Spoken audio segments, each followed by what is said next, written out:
Good evening. Noting the time and the presence of a quorum, I call this February 6, 2023 meeting of the Acton Select Board to order.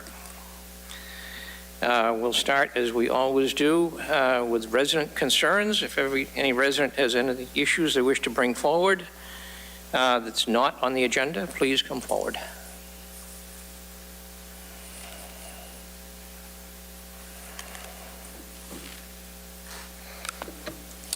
Yes, Mr. Chair. During the course of the evening, are we going to be able to have discussion during the RFP on School Street properties?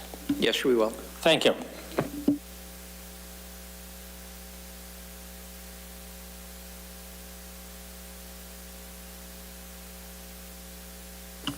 Okay, moving along. Manager's update. I don't have any specific updates. Thank you. Thank you. I have two items that I'd like to bring forward at this point. The first is a reminder to folks that we're into election season right now, and there are a number of offices to be elected. The last day to obtain nomination papers will be Friday, March 3rd, 2023 at noontime. And the last day to submit the completed nomination papers will be Tuesday, March 7th, 2023 at 7:30 p.m.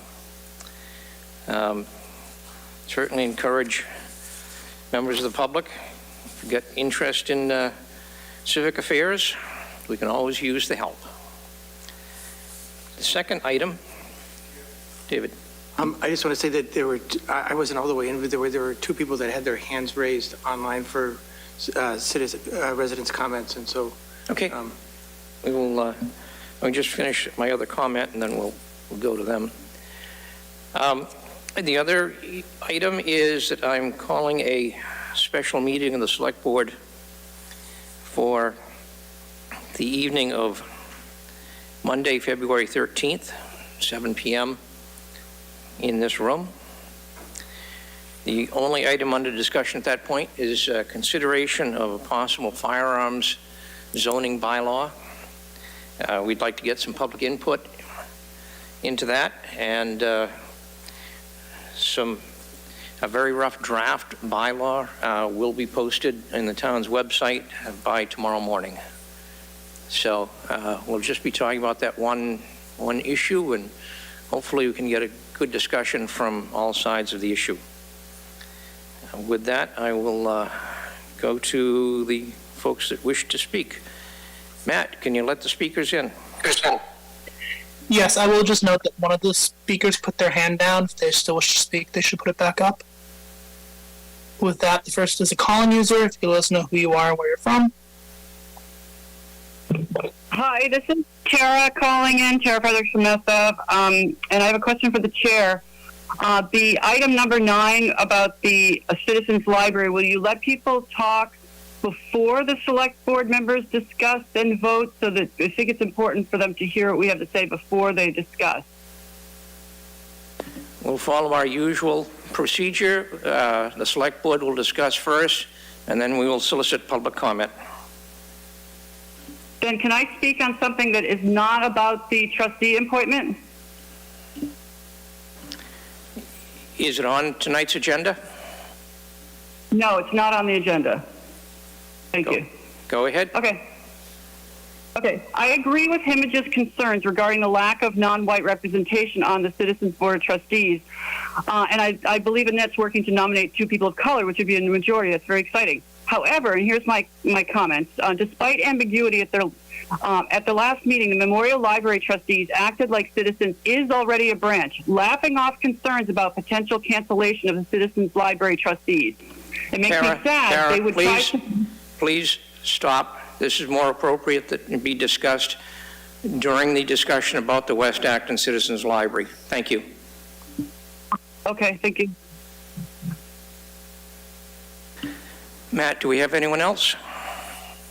No, Mr. Chair, there are no other hands. Thank you. So I've done my announcements. I'll go through the board. David? Yeah, I just wanted to say that the town manager's working group on the 53 River Street Dam and Park project is getting fairly close to being able to put the project out for bid. There's one more approval needed for, one more permit needed, but the design is of the dam removal and a lot of the design for the park is done and has been presented to the 53 River Street Committee. Thank you. Fran? I have a few informational items. I wanted to thank John Mangiarotti. I don't know who is responsible, but there has been, some citizens really appreciative of the election information on the Town of Acton website. So I don't know who led with that. Thanks for mentioning that. Austin Saganowitz, our Director of Intergovernmental Affairs, put that together with the clerk's office. So there are a lot of appreciative folks out there. I have a few items this evening. I wanted to give a shout out to Vivian Kobasinje Birchall at ActonTV. I don't know if anyone had a chance to see her episode of the series during Black History Month, Stories from the Past. And if you have not seen it, I would really highly recommend it. She hosted Acton resident Brenda Martinez and her son Sincere Martinez. Sincere attended C.T. Douglas in the 70s. Their stories and lived experiences are so incredibly interesting. Ms. Martinez talks about her younger years being asked to help with providing childcare for folks in the Denver area at the time hosted by the Black Panthers. Her son Sincere talks about the business he started in Harlem where he joined Black history, which is our history, with exercise and wellness. So I highly recommend that. Also, the Discovery Museum in Acton will be hosting Bessie's Closet, which is a free pop-up clothing store to all, offering new or gently used clothing and shoes for both children and adults, all genders. The museum admission is not required. The Discovery Museum will be collecting clothing in all sizes for all genders in their lobby all month, February 1st through the 28th. The hours to shop are Friday, March 3rd through March 5th. And you can go to their website for more information. Also, a couple of more things. The League of Women Voters hosted a superb workshop Saturday to talk about Acton starting their own town newspaper. So you could go probably to their website and see something online. It was filmed, I believe, by ActonTV. And that's it. Thank you. Thank you. Jim?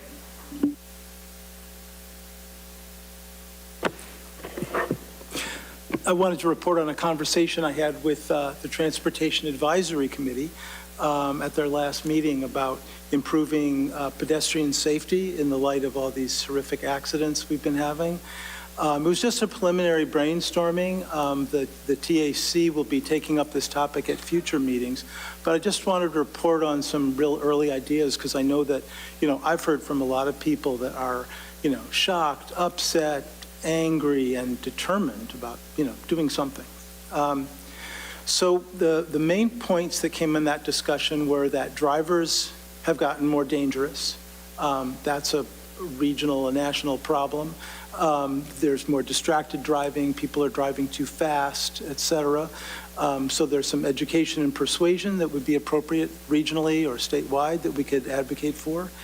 Pedestrians within Acton need more information about how to stay safe. That sort of campaign could be local. Some streets have traffic traveling too fast.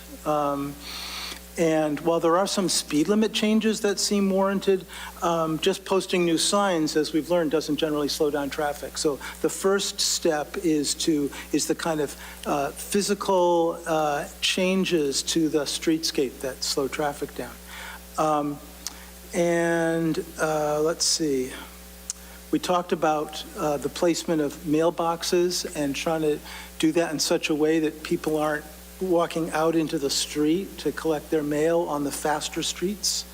And also that there are places where sidewalks, perennial need for sidewalks, but this is another part of that, which is that sidewalks are needed where, mailboxes are placed in such a way that people are going out into the street to get their mail. It could be that one of the fixes there is to have sidewalks. Town staff are moving ahead with improvements in many parts of town already.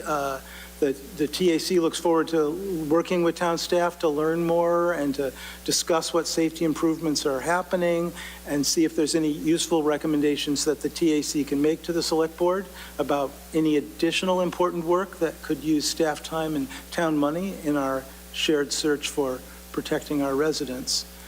If people have ideas about this, they can contact me or they can contact TAC, the Transportation Advisory Committee, at actonma.gov, or the town manager's office at manager@actonma.gov. Thanks. Thank you. Imogen. My update's a very quick one. Just wanted to note that we do have a Board of Health meeting tomorrow to discuss, among other topics, the Blue Wave Energy Storage System facility. So if you are interested in attending, that's tomorrow at 7:30 p.m. and you can attend virtually. Thank you. So we have a public hearing, 7:10 p.m. for change in Section 15 beer and wine license manager from Kevin Fry to John McCarthy, RBSBW, Inc., doing business as Roche Brothers, 397 Massachusetts Avenue, Acton. Do we have someone here from the applicant?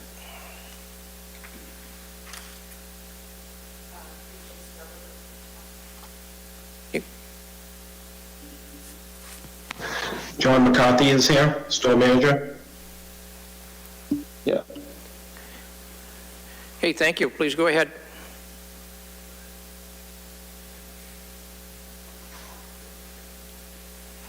Hi, Jim Sperber's here. I'm the counsel for Roche Brothers Supermarkets and RBSBW, Inc.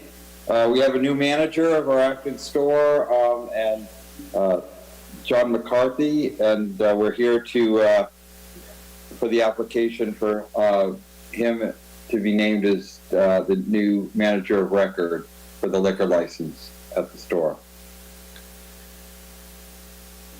Okay, thank you. Do we have any questions from members of the Select Board? David. Is Mr. McCarthy new to this role, or is he new to Roche Brothers or RBSBW?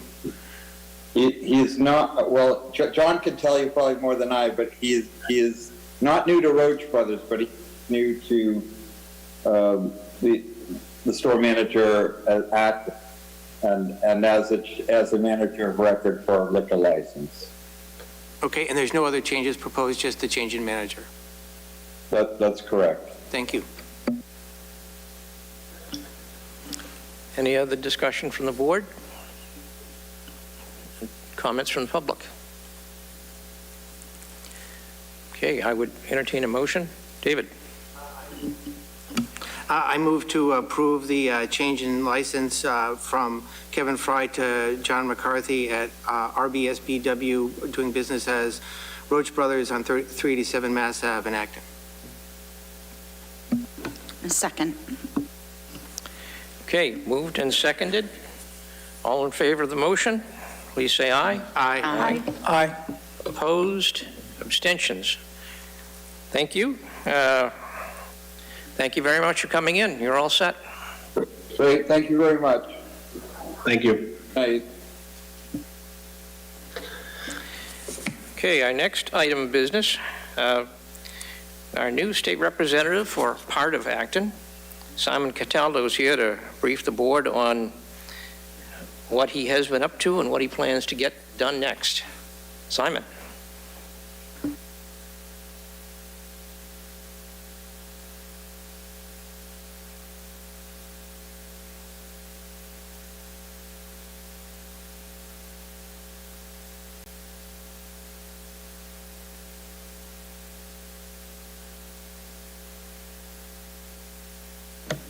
How is that? Good? Okay, great. So first of all, thank you so much for having me here.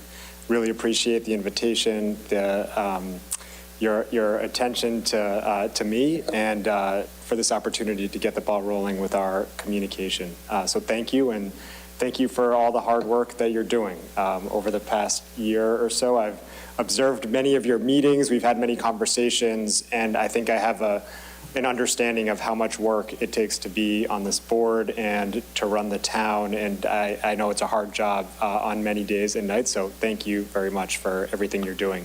For those of you who don't know me, my name's Simon Cataldo. I'm the new state rep for the 14th Middlesex District, which is about half of Acton. I also represent parts of Concord and Chelmsford and all of the town of Carlisle. So I'm serving a 2-year term, and we're just getting underway. I was sworn in on January 4th with the rest of the delegation for Acton, which includes Dan Cena in the House and Jamie Eldridge in the Senate.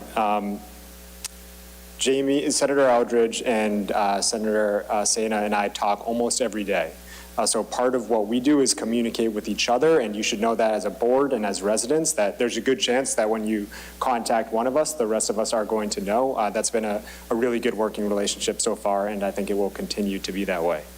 Wanted to just kind of run through what my role is, how I see it, get some input from you, and just let you and the public know what's been going on so far. So we're just a little over a month into this session. And there are basically 3 things that I have been or will soon be working on. The first is constituent services. So residents and members of all 4 towns contact me, not just town officials, just anybody who lives here. And when folks need help with anything relating to a state agency, that could be the RMV, it could be a housing agency, it could be the Department of Transportation. Any state agency, my job is to respond to your concerns. We have liaisons at every single state agency, and what I and my legislative aide, Kyle Stapleton, do is we get on the phone, we contact them, we try to resolve or address the issues that the residents are having. So sometimes those come from the residents themselves, sometimes so far they've come from town employees or members of the select board or members of a committee, and people should really liberally reach out. My email address is fairly easy to remember. It's on the legislature's website. So if you Google Simon Cataldo and legislature, you'll find it, but it's simon.cataldo@mahouse.gov. And my phone number is 617-722-2000, extension 7321. And you'll get a call back from me or my legislative aide, Kyle. So that's constituent services. In terms of legislation, we had a filing deadline for this entire session on January 20th. So 16 days into the tenure, we had a filing deadline. I filed 24 bills. Some of them are home rule petitions. Some of them are co-filed or refiled with other legislators. And some of them are brand new pieces of legislation. I'm not going to walk you through all of them. They're all on the legislature's website. Again, and you can just search it by my name if you want to see all 24 bills. But I thought I'd just offer you a few, just briefly describe a few of these bills to give you a sense of the types of things I'm working on in terms of legislation that I'm leading. This isn't to the exclusion of other issues and other pieces of legislation, and I'll get to co-sponsorship in just a moment. So I filed a bill to fully fund all-day kindergarten, tuition-free all-day kindergarten. Acton is one of about 13% of school districts left in Massachusetts that does not have fully funded all-day kindergarten. I've heard from residents and town leaders that this is a major strain on many families and the town fisc generally.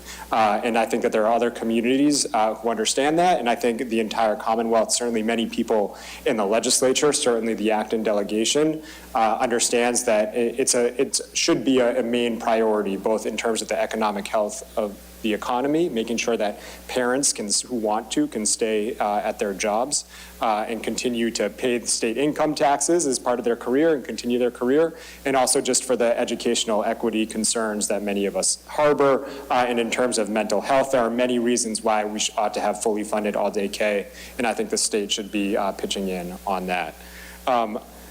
We are dealing with a statewide and regional housing crisis right now. I know that many families are feeling the pinch, and Acton and our surrounding towns are not immune to that. In fact, we're feeling it in a very visceral way right now. I filed on the House side a bill that Senator Eldridge, our state senator, filed on the Senate side to do away with the asset limit for people who are entering homeless shelters, because that has become a major impediment to people who certainly cannot afford any housing from accessing those services, and it is contributing significantly to some of our housing and homelessness issues.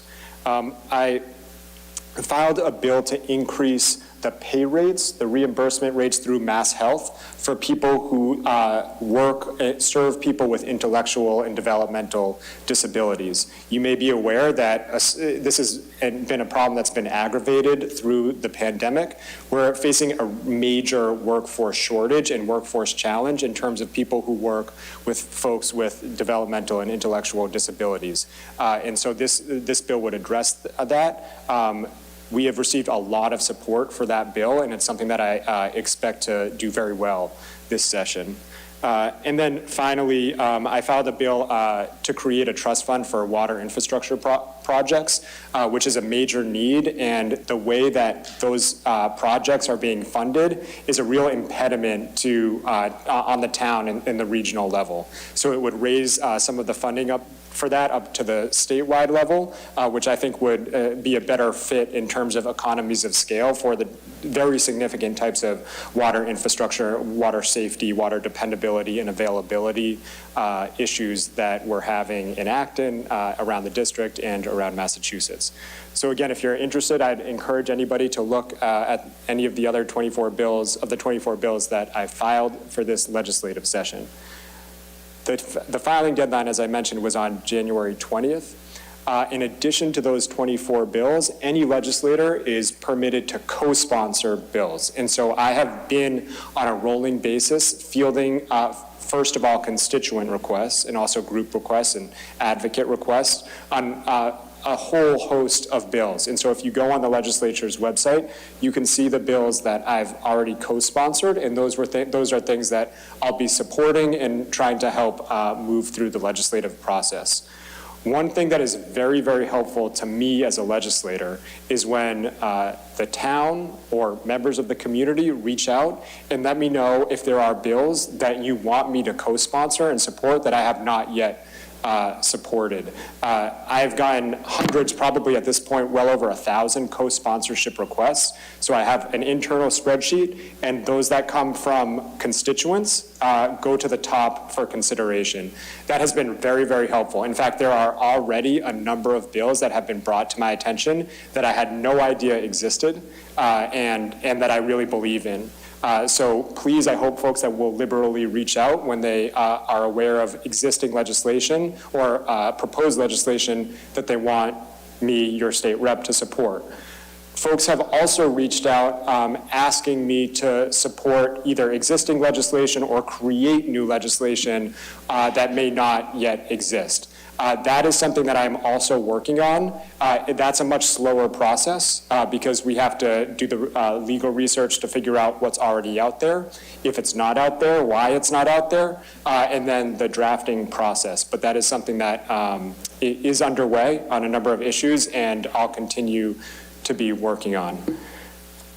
Finally, the third kind of bucket in terms of my job has to do with the state's budget.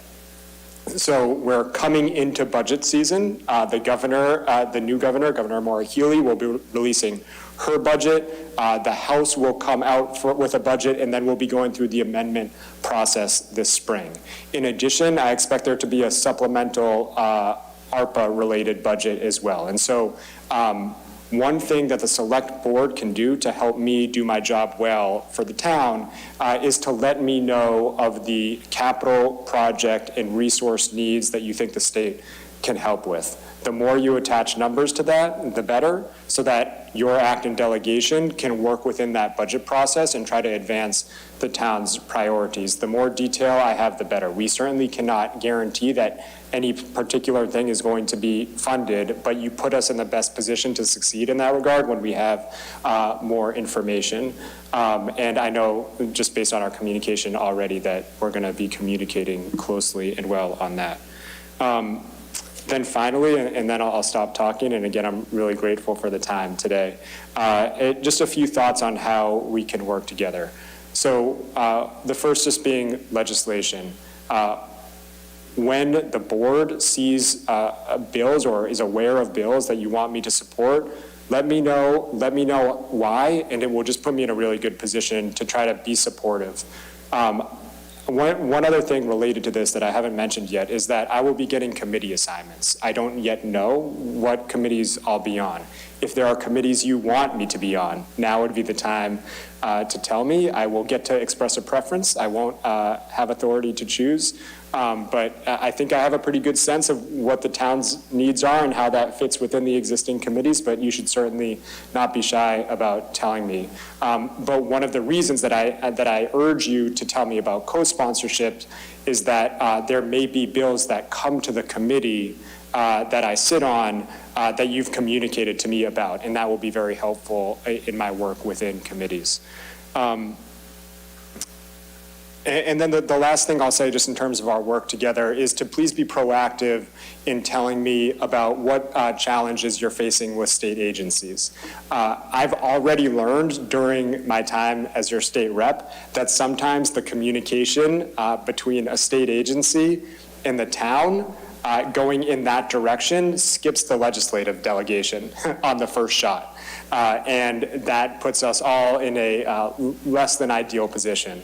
And so I would just say that the town should never assume that I know of something that's coming to you from a state agency, because I may not. And so I just ask you to be as proactive as you can. If you see that I'm not CC'd on an email that you think I should know about, forward it along to me. If you think that there's a meeting or a phone call with the state agency that I should be aware of, I think state reps can be effective in getting those decisions to be made in a way that's in the best for the town. And so I hope to be really engaged with that process, and I appreciate your efforts in making sure that I'm looped in. And I have all the confidence that that's going to happen, because I know how hard you work as a board on a number of levels, and certainly in terms of communication. And the same goes for the town staff and the town manager. So that's all I have for you in terms of my monologue. I'll just finish by saying this. Sitting before me, among all of you, there's far more experience working with state legislators than I have. So I'm going to be leaning on you to help me do my job well on behalf of the 14th Middlesex. Thanks so much. Thank you. Questions from members of the board? Imogen. Thank you. Just wanted to say thank you for that introduction and for the overview of the things that you've been working on. Sounds like you've already hit the ground running, which is great.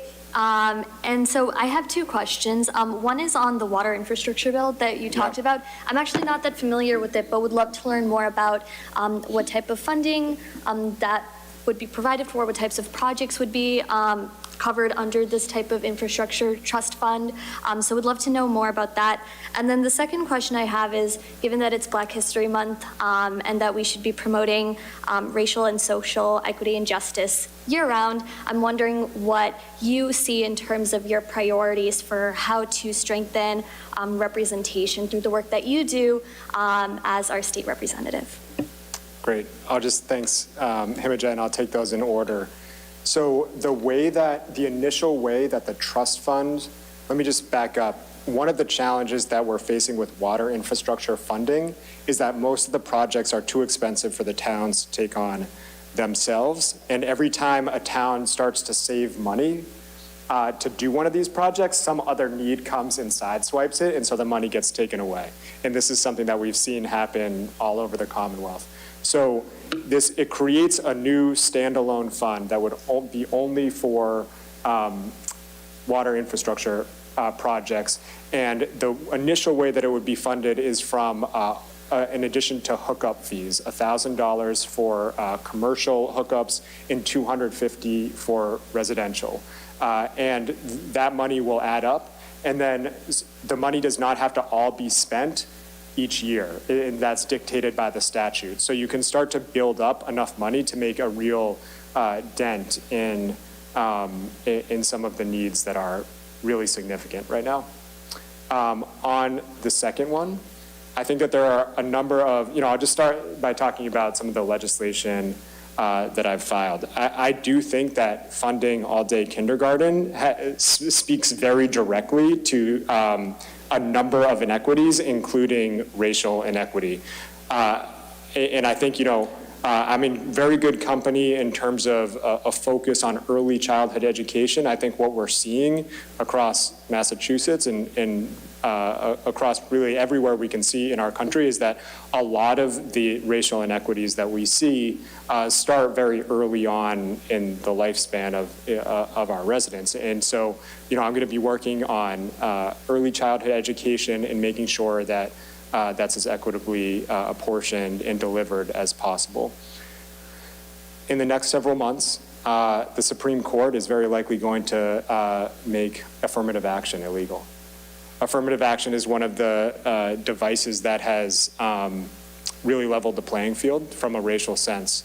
And it's going to have a really big impact on people of colors and people who are not wealthy or connected, their ability to get into college.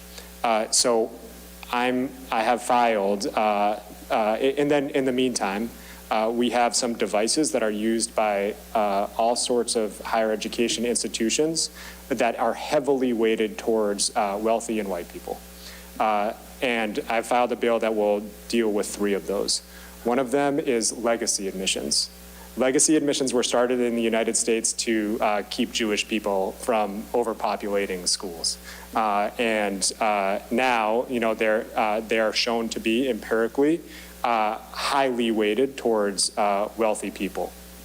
If you're a first-generation immigrant, we've got lots of them in this community, you don't have the benefit of legacy admissions, no matter what your race is. The other is donor relation preference. So we have people who are getting into school because their parents are really wealthy, people getting into the most elite institutions, and we have kids in Acton who are getting 1580s on their SATs who don't get into those schools because their parents can't write a 7-figure check because those spots go to somewhere else. And we all know kids in those situations, right? And so I think that's a real degradation in terms of merit, and it has a major race aspect to it. And then the third is binding early decision. So in binding early decision is actually the most, empirically the strongest weighted towards the ultra wealthy. Because if you apply to early binding decision, you're not waiting for a critical information that most folks need to wait for, which is your FAFSA information, your financial aid. It means basically if you're applying binding early decision, you're a full pay kid. And so only that crop of people can apply. There are a group of Asian American students who sued Harvard recently. And that case is actually the case that's likely to take down affirmative action.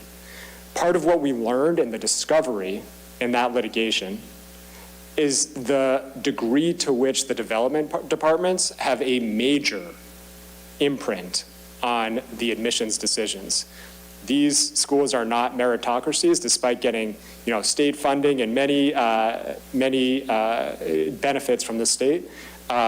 These schools are not just letting kids in on merit. A lot of the time, they're letting kids in on their last name and their relation to wealthy folks. So what this bill would do is it would not ban those policies. Instead, it would place a public service fee on those policies that is on a schedule based on the endowment per student of the school.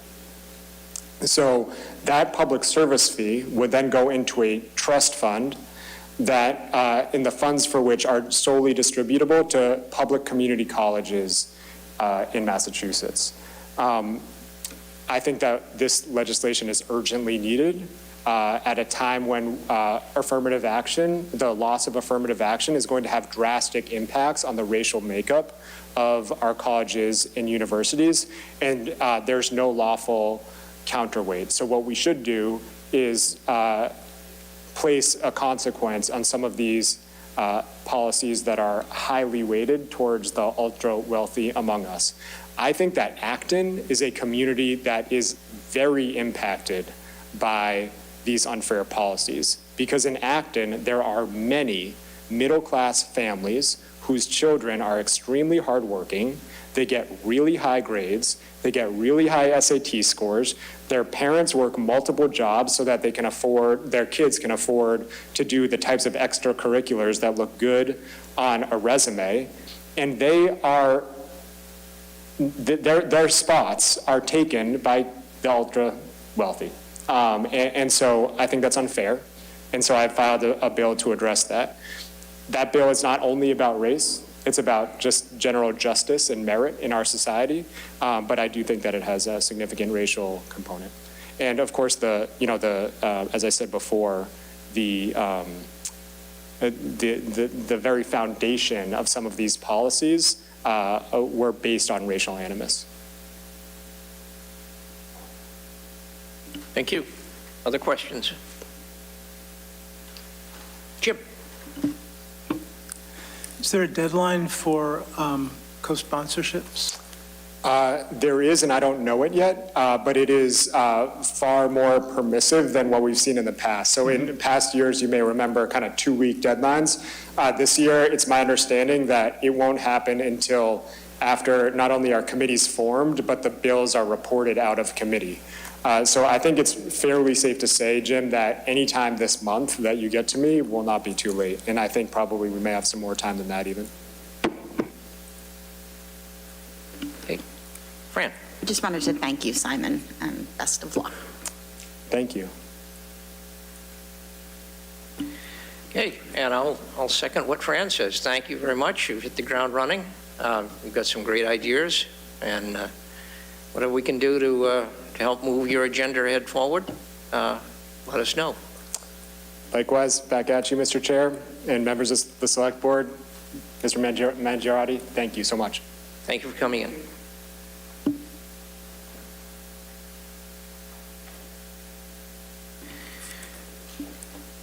Okay, item 5, approved draft request for proposals, RFP, for disposition of 3 and 13 School Street.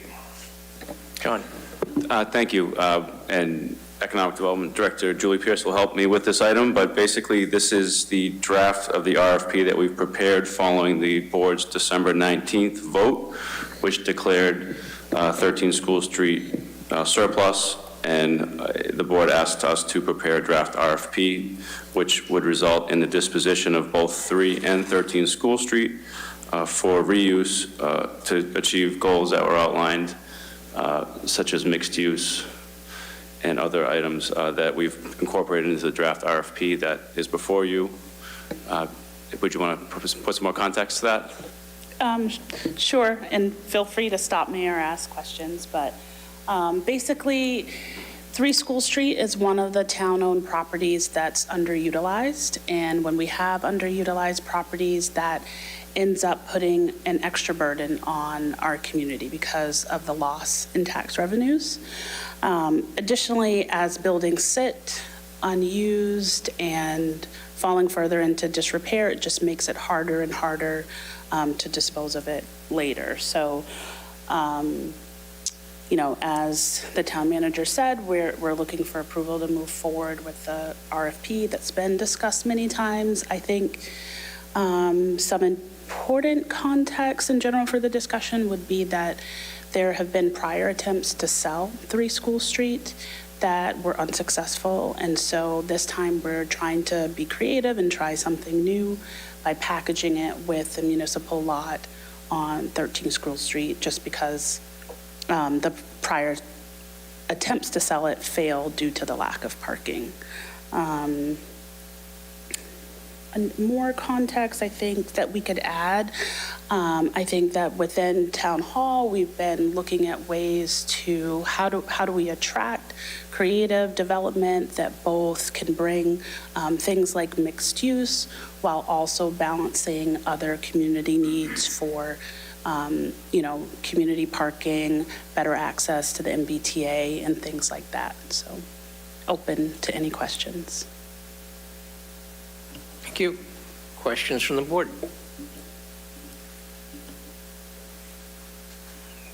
Okay, Jim. There was a scoring system in the RFP that spoke, sort of matches up with what you were saying about the loss of tax revenue, and was, gives extra points depending on, how much estimated tax revenue will be brought in. So I wondered if you could speak to what that does for nonprofits that might bid on this. We heard from an earlier round that there might be some nonprofits that were interested in either owning or using some of this property. And, of course, that would not be bringing in that same level of tax revenue. So I just wondered how you balanced out the interest of the town in increasing tax revenue and the interest we have in, supporting some of the nonprofits that exist around in Acton. I think that's a great question, and I will back up a little and say that one of the things the board could do is say, yes, go forward with the RFP, but we want the evaluation to be slightly different, right? So that's always an option.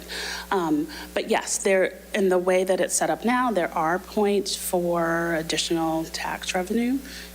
It's also set up so that there are points for providing community amenities, such as nonprofit service, or points for providing, still allowing there to be remaining parking for the community, or other things, right? Like one of the creative proposals that we got proposed to maintain some community parking and add a little pocket park, right? So there's points in there for that. So it's great to get additional revenue. It's also great to get a project that would really benefit that area. And so this allows us the flexibility to consider, I think that without intentionally considering these things, like the benefits to the community, you would end up just picking based on price or just picking based on tax revenue. So the purpose of this proposal is to allow us the freedom to accept a proposal that isn't just about how much money. Thank you. Other questions from board members? Questions from the public? Oh, sorry. Lauren Rosenzweig Morton, 26 Marshall Path.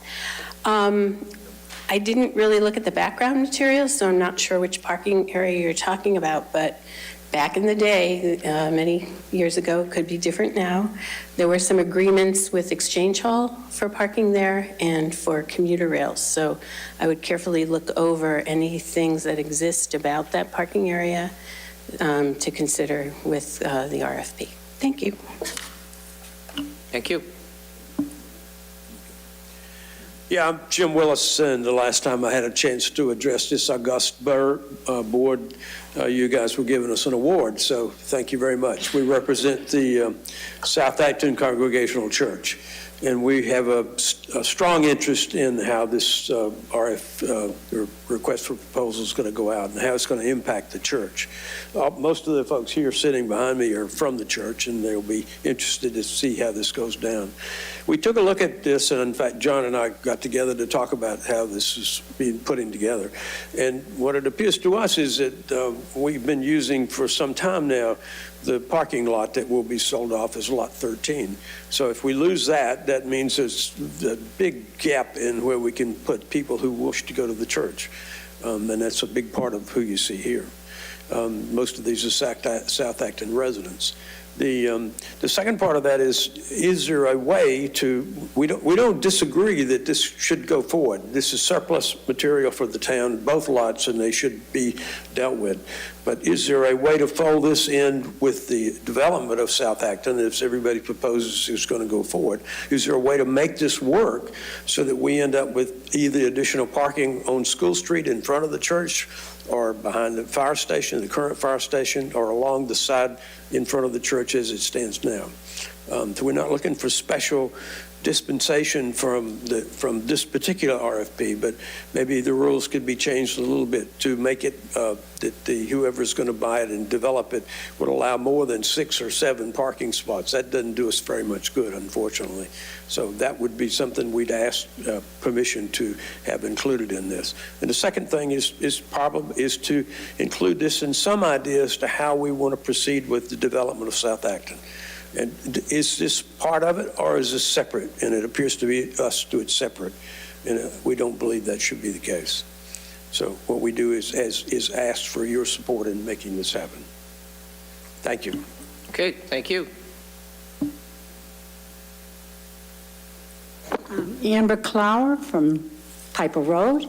I'm just adding on a little bit of what Jim said. Some have concerns about the possibility of losing the municipal parking lot.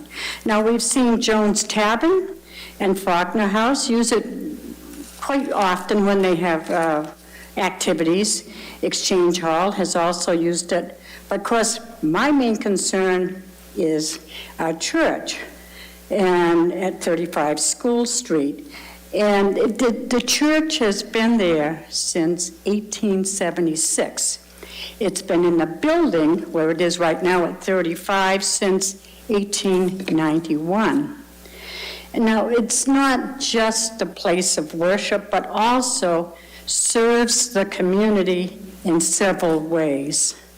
Before COVID, we had many using the building, and now they're starting to come back. Of course, they stayed away because we were basically closed. The building was closed, but some of these were and are now addiction recovery group, very important, yoga classes, mindfulness workshops, mental health support groups, music lessons, cultural dancing classes, piano concerts. A Friend in Need is also based at the church. Some have called our church a beacon of hope and an anchor in South Acton community. We also have an outside food pantry. One of our young members made a food pantry, built this little thing about 2 years ago when COVID was really getting going. And now people can come night or day, in their own private way to take food. There is a lot of food insecurity in Acton, believe it or not. In addition, South Acton Church has a group of dedicated souls called the SAC Movers. They've been helping folks in need for over 50 years. We also have a rummage sale twice a year where people can purchase clothing and household goods that are very inexpensive and will help people in need. If local parking is eliminated, most of these groups and activities will suffer immensely. So we beg you, please show compassion, consideration, and respect to the people who make South Acton Village part of their daily lives. Thank you. Thank you.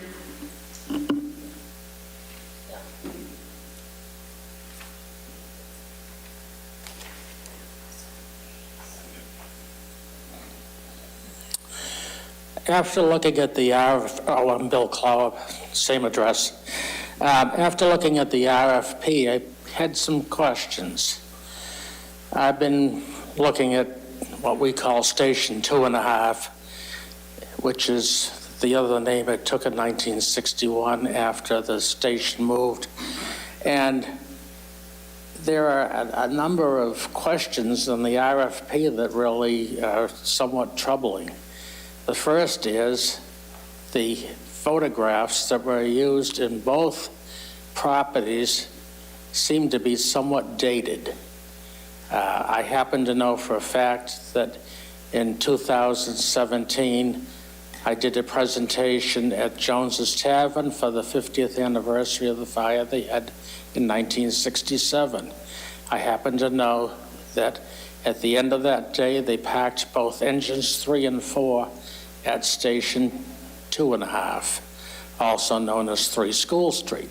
So the building was cleaned out on the floor at that point in time. So I don't know what era those pictures were taken from, but they are apparently somewhat vintage.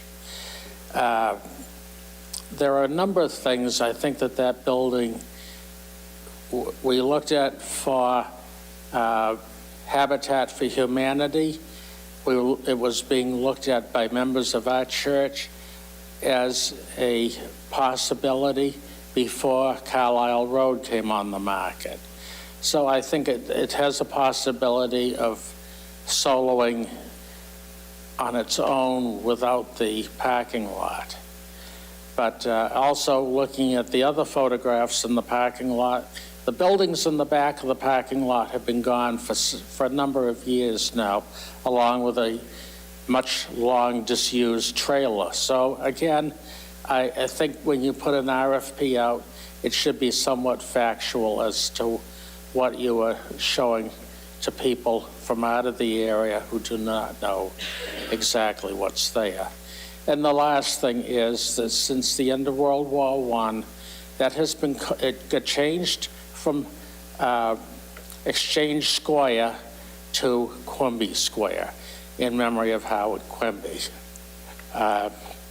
The monument is still out there on the front of to the left of, when you're looking at the building, to the right front of the building, there is a flagpole with that memorial. So I hope that in your disposal of this building that you will provide for it.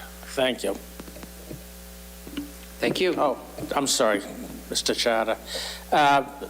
The one more thing that I found was that you said that somebody said that the building is not on the listing of cultural resource listing. It is on both the town and the state.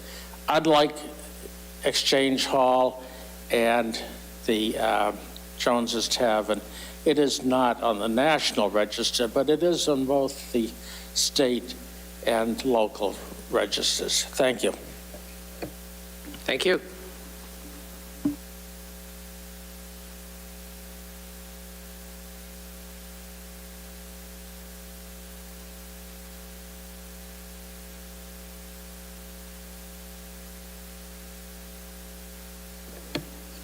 Members, hello. My name is Ross Allen, and dirty family secret, I live in Leominster, unfortunately, but I am the new minister at South Acton Church and have a vested interest, as do the 16 folks you see here today as well, in maintaining parking for our congregation. And I won't repeat things you've already heard said better by folks of my congregation, but I do just want to say thank you. We know that you do a lot to serve this community, and that the work you do makes it possible for us to do what we do. I did just want to share we're 50 folks strong, which is really good news. If you've talked to folks at other congregations comparably, that's a real testament to the people you see here before you today. I just ask, along with them, that you do what you can to support us, to make the challenges that we're already facing after COVID a little easier. We have lots of folks with mobility issues, and every little thing you can do to make them one step closer to the building really does help, makes it safer, and makes the kind of anchor institution we want to be for South Acton one little bit more possible. So thank you so much, and thanks for hearing us out.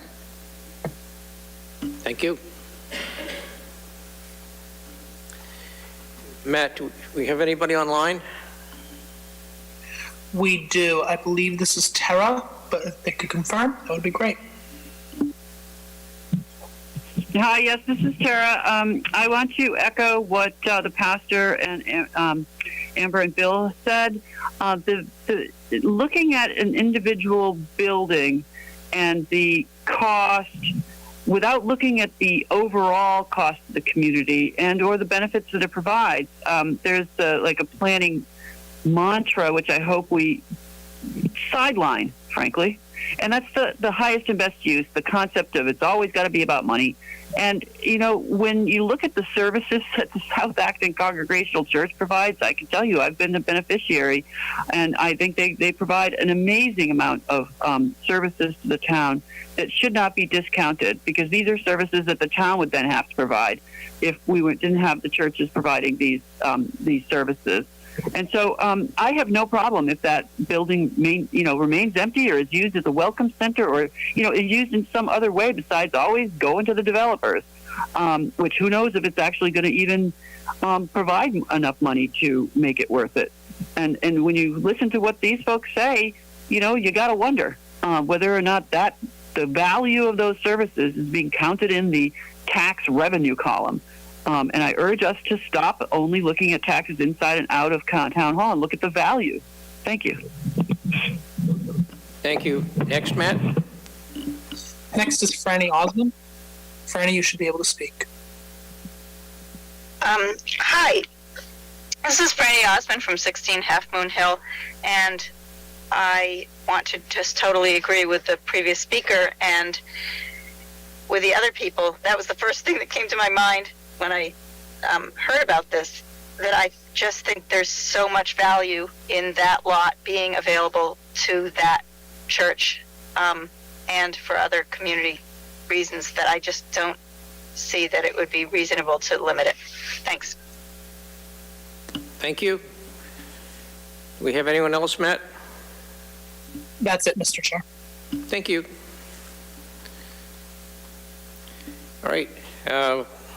We'll cut off public comment. I'll go once more to the board to see if you have any last thoughts that we would like to convey to the manager and to the economic development director.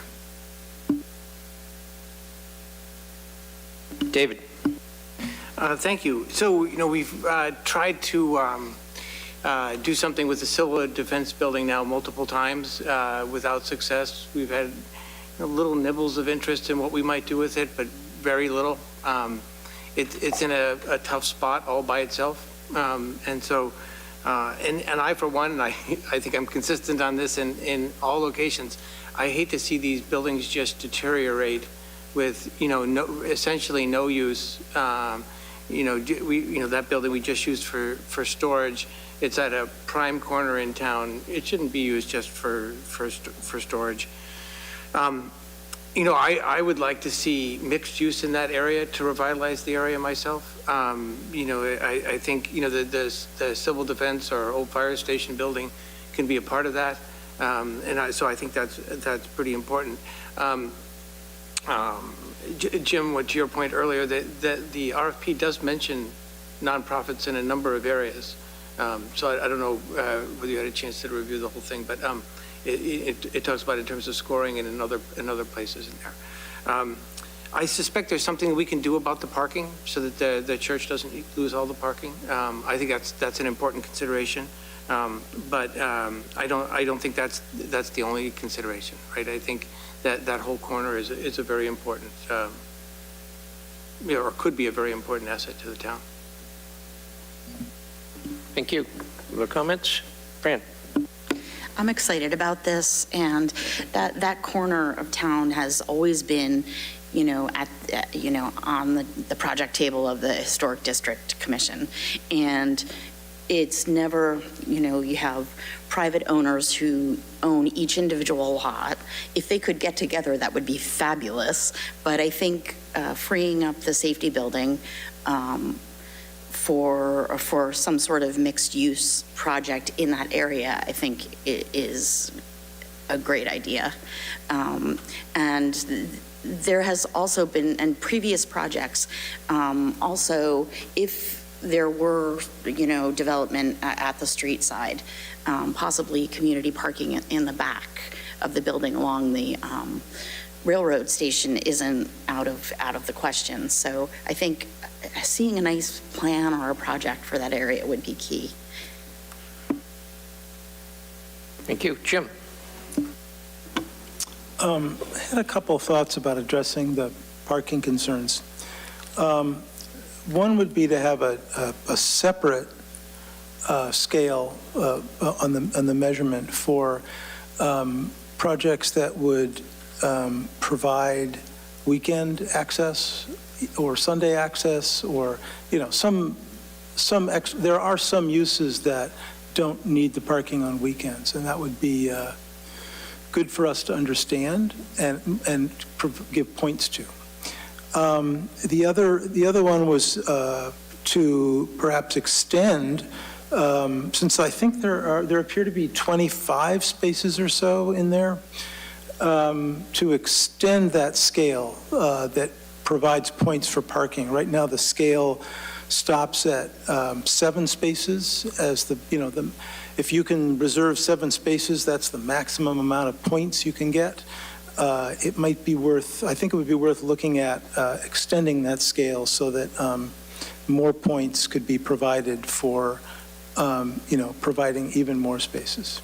Those are my 2 thoughts. Thank you. Imogen? Thank you. Yes, I think that all the points that were mentioned in the audience and on the board are important. I think that trying to preserve parking is really important for the church. And so one thing that we can probably do is, like Jim said, weight more and give more points to projects that are mindful of parking and have some solutions for potentially more weekend parking or, even more opportunities for people in the local community to just walk over or something like that. So I think that there are options in that case. And yeah, I think that Julie put it well in that at the end of the day, it's not just assigning value based on monetary value, but thinking about value to the community. And so I'm glad that that was reflected in the RFP. And I think looking at the projects and seeing what value they plan on contributing will be helpful with making a final decision. Thank you.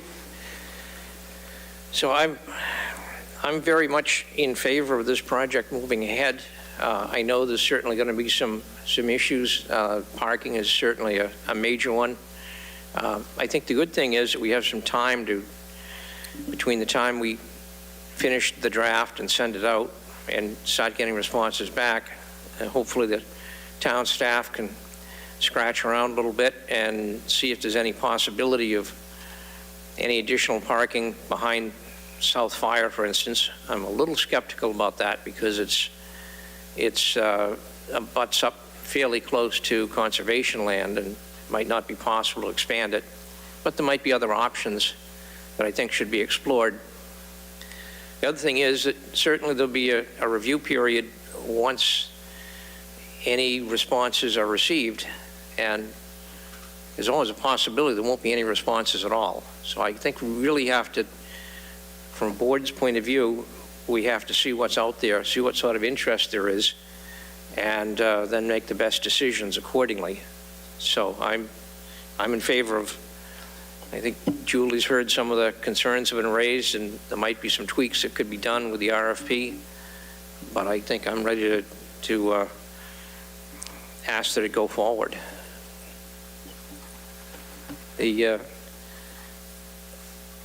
John, would you like a vote from the board at this point, or? Yes, please. David?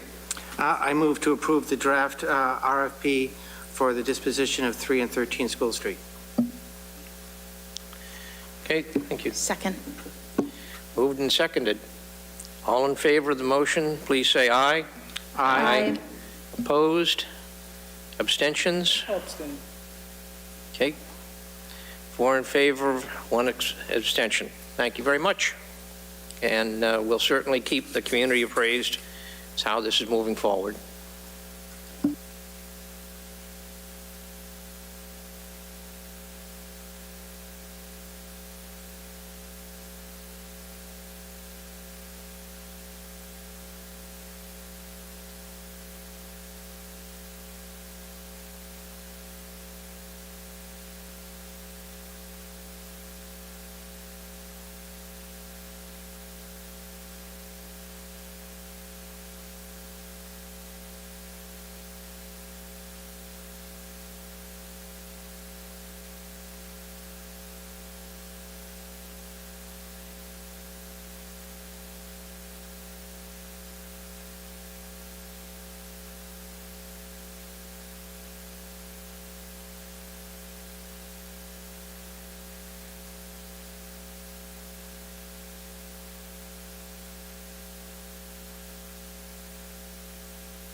Okay, item 6, new street lighting in West Acton. Go ahead, Julie. Okay, so currently in Town Hall, we've heard from some residents and business owners that they feel that the lighting in the West Acton area is insufficient to the point that it's unsafe. And so based on how additional lighting is added, it needs to go before the select board before making any decisions. And the general proposal is adding between 3 and 6 lights now in the short term. And, you know, perhaps in the long term, there's other plans that are developed to look at lighting in general. But this is a proposal just to deal with the immediate safety concern. And let's see. In the process of doing research, we've researched some of the lighting options that are out there, and the lights that we would be looking at, number one, to keep costs down, we would be adding the lights just to existing utility poles that the town already owns.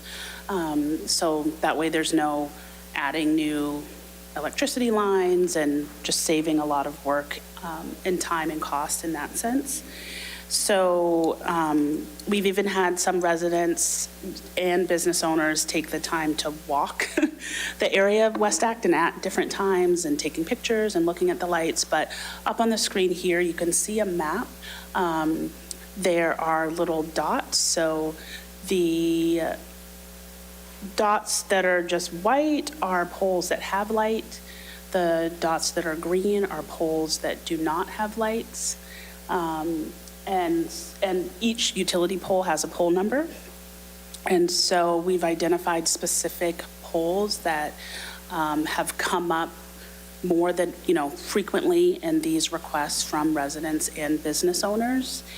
And I think just to add to that our facilities folks looked into just time frame in terms of, okay, if it's approved tonight, how much time would it take? There's definitely a few lights in stock. If you went beyond, that we could act on immediately, if we went beyond adding 3 or 4, there may be, get into supply chain issues. So, you might be looking at 3, 4, 5 months. Cost ranges are around $500 per light. A little less than $500 if it's a 6-foot arm, a little more than $500 if it's a 10-foot arm. The lights will definitely face down to try to deal with light pollution.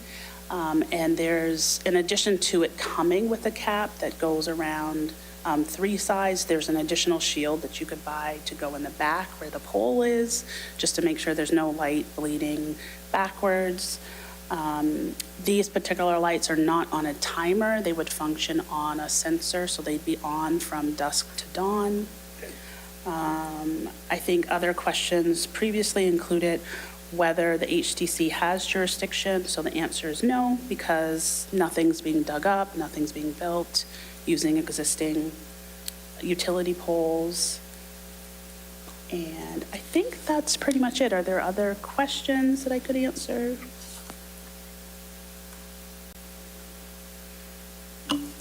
So if you could refresh my memory, I've got the map in front of me here. Which specific pole locations are you proposing?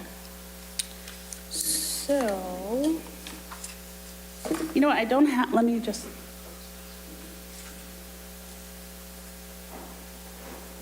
It's number 50, number 49, 48, 47-1, 46, 45, and 31. Okay, thank you.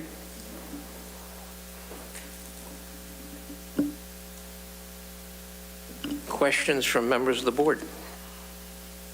Jim? So it's been a long time since the board has approved streetlights, so at least I feel rather rusty at this. So I have some kind of foundational questions that are maybe for John or maybe for you or whoever can answer them. The first would be, how do we, since there are a lot of places that could potentially have streetlights, are there any objective ways to compare the needs? So I was thinking of two factors that might be important. One was any accident statistics we have about, what problems have there been there? I get that it feels dark, but I'm uncomfortable spending the town's money just on a sense like that. I'd rather have some data. Another kind of data that seems like it might be important is measurements of, like a map of where the lighting is and isn't, or the levels of lighting. I guess the technical term would be luminance. And the reason that's important is you can create safety problems by adding a light in one place and then having a place next to it that's, that stays the same or as dark. And the human vision, can see even less in those dark areas if there are light areas next to them. So naively, at least, I'm thinking that it would be good to understand kind of a map of the light levels, and then to understand how these lights would change those light levels. Are we going to achieve a situation where, the lighting is more even? Because that seems like that would be a good thing. So that was the first couple of questions. I think you've answered a lot of the others. I'm not happy about the notion of having lights there that just are, that don't turn off after the balance of that area of town switches from business back to residential, an hour or so after the business is closed.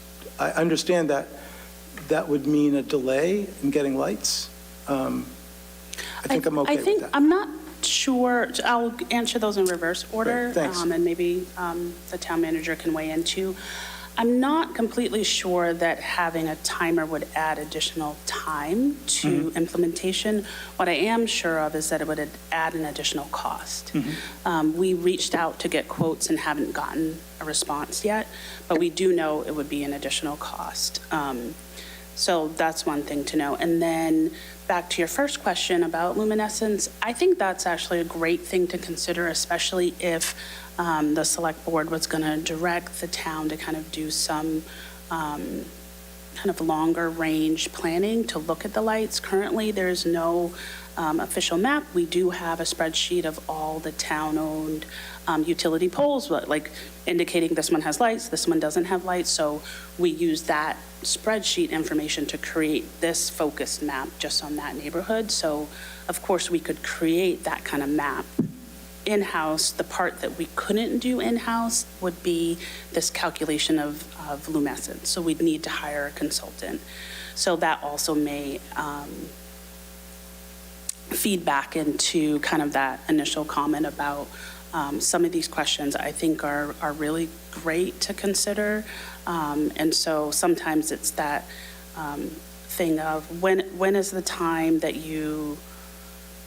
when do you start that planning, and do you address these immediate concerns first and then start the long-range planning? Do you do it at the same time? Do you only do the long-range planning? And I think we need to wait for direction from you guys. Thank you. I'll weigh in a bit on Jim's concerns. I think as far as the luminescence and the idea of having a light corridor where you're not going from light to dark is exactly what's being proposed here, because we do have that situation right now where there's a light at pole 51 and there's a light at pole 47, and then there's this dark area right between, which is several hundred feet. And then you got the same thing when you go beyond slightly to the west, 46 and 45 not having lights. So I think the proposal here actually addresses one of your concerns. It does create a light corridor along there, which continues past the railroad tracks and goes past the businesses all the way up to Central Street and beyond, up to Arlington Street. So there is an opportunity for your eyes to adjust and stay accepting that level of luminescence as you move westward or eastward on Mass Ave. So I think this proposal, although it's, I'd love to have fancy light poles fed from underground as we're going to have at Kelly's Corner, but I will remind you that the cost of those for the Kelly's Corner project was about $10,000 a unit. And that was after the state absorbed all the cost of providing the underground utilities. So it's a great project, but I think it's something well beyond what we can talk about right now. As far as the other issue about, having some timer on these and have an arbitrary time at which the light is turned off. And people move around after the businesses close. And people return to that area before some of the businesses open. Especially during the, a couple of weeks ago, it was still dark there at 6:30, 7 o'clock in the morning. So I think I really favor, if we're going to do this, we should have them as dawn to dusk lights, dusk to dawn lights, just as we do everywhere else in town. Otherwise, I think, people might have some expectation that it's a safe place to walk after dark, and then, they're halfway down the road, click, they all go off because of some arbitrary time. So I would not favor that.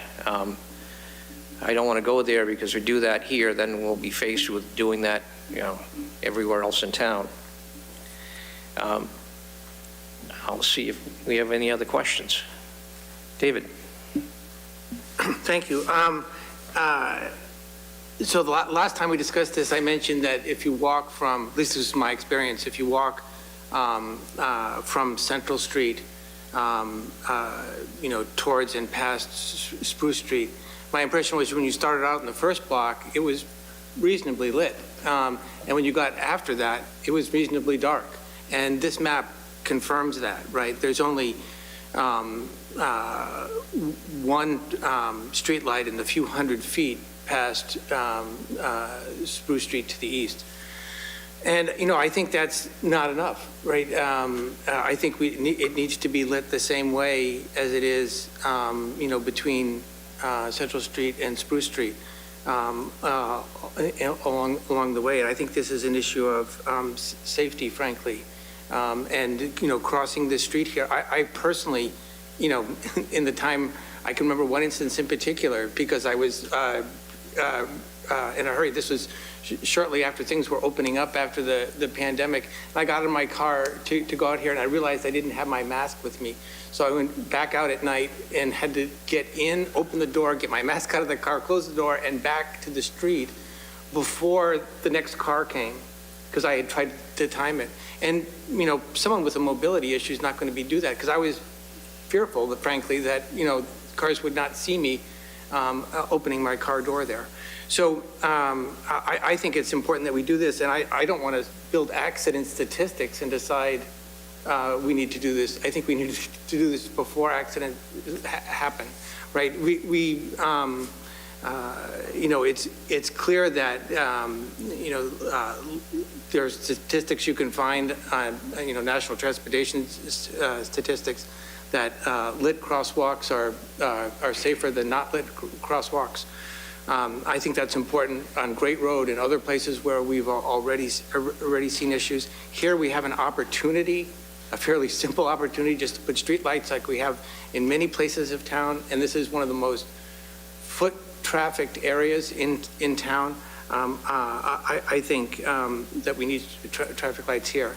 And as far as, the board deciding exactly where should the street lights should go based on luminescence, I think that's micromanaging from our point of view, right?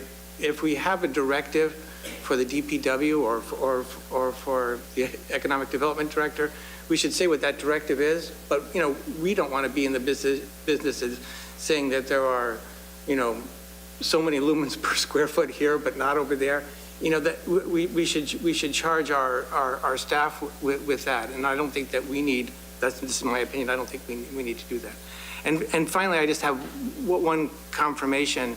In order to not interfere with wildlife and everything, our lighting bylaw specifies that the color lights that are commercial have to be 3,000 Kelvin or warmer. I assume these meet those standards. They don't have to meet those standards by the time, but I assume that they do. Is that right? I'll have to verify.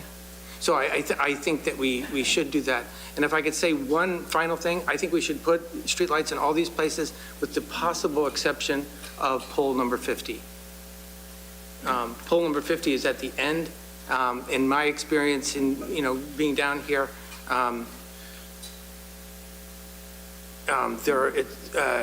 people who are going into the parking lot, for example, go down the stairs next to even Murray's and go into the parking lot. There's not too many people that round the corner that way.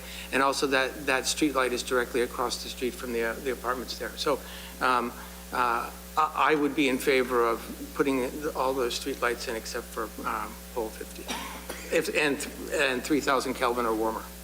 Thank you. Can I make one additional comment? Please. Just to add one more context to the map. So you can see Gardner Field Playground across from number 49. I know that the construction, everything isn't finished, but there's no night lighting planned there. So just adding that context to the map. So that's why there's no circles there at all. And then one other thing is in terms of, is it 2 lights? Is it 4? Is it 8? Whatever that's being added. If there was going to be a prioritization, what I would recommend is prioritizing lighting around the crosswalks.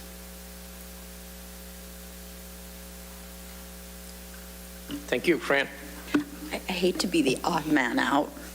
I am all for safety, and I think that I live in West Acton, so I am aware of the lighting in that area.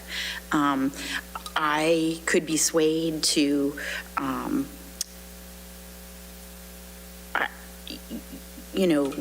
agree to the lighting. I just would like to see if there was a way that we can do a more professional identifying the lighting in that area and what we actually need instead of throwing up some lights on poles, which are going to cost money as well. So that's where I'm coming from.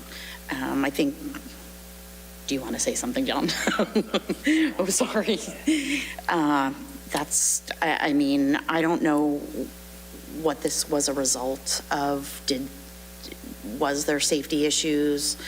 Were there, I think it started off with, town manager might take it. Something that I've expressed many times is that we get very few complaints here in Town Hall, but one thing we consistently hear from the public about is people driving fast, concerns about pedestrian safety, and the meeting started out with comments from Mr. Snyder-Grant about the Transportation Advisory Committee seeking input and ideas for ways to make it safer, pedestrians, traffic calming measures. This, to me, is recommended from staff as a way to do something to address safety concerns in a very highly trafficked pedestrian area at a cost that is not significant, with equipment that can be reused if we get a better idea later. And I recommend that we add as many lights as you're willing to approve tonight, but to do a big study on this certainly would be helpful. But if something happens in the meantime, when we could have lit this up a little better, I'd regret that. Hopefully that playground will be reconstructed before the summer gets too far along, and there'll be people coming back and forth to get ice cream and whatever else. And sometimes that happens just after dusk, when it's a little bit darker, and to not have lighting when we could have, I would regret that. So It's about $3,000, and I think it's a very good investment. Thanks for the reminder, thanks. Imager. Thank you. Yeah, I am in full support of this. We have mentioned statistics, but I mean, there are so many statistics on the federal level, and even looking at Acton and other local towns and areas, that lack of lighting and periods of darkness do increase the frequency of pedestrian fatalities. And people who are more disproportionately affected by this are people of color. People who identify as minority and disadvantaged communities are disproportionately affected by these types of pedestrian fatalities after darkness. And so for me, it's a no-brainer. It's an absolute issue of safety. And I think especially this quarter, where there is that period of darkness, I've driven through that part of town too after dark, and it really is, I think, on our end, a pretty simple fix to do that.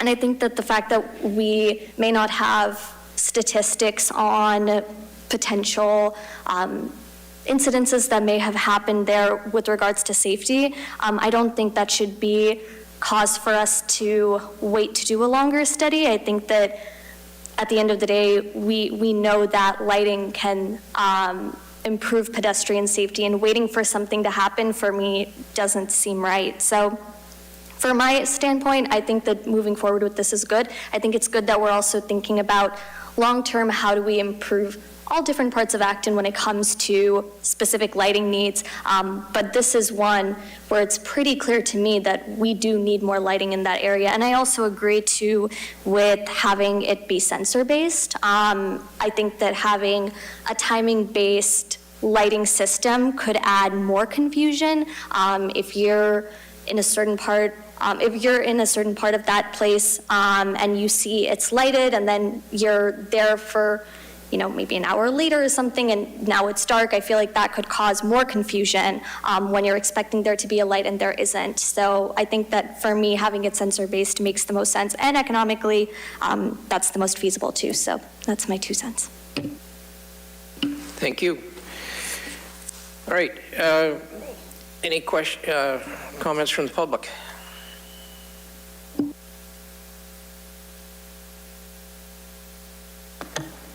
Hi, Alyssa Nichols, School Street.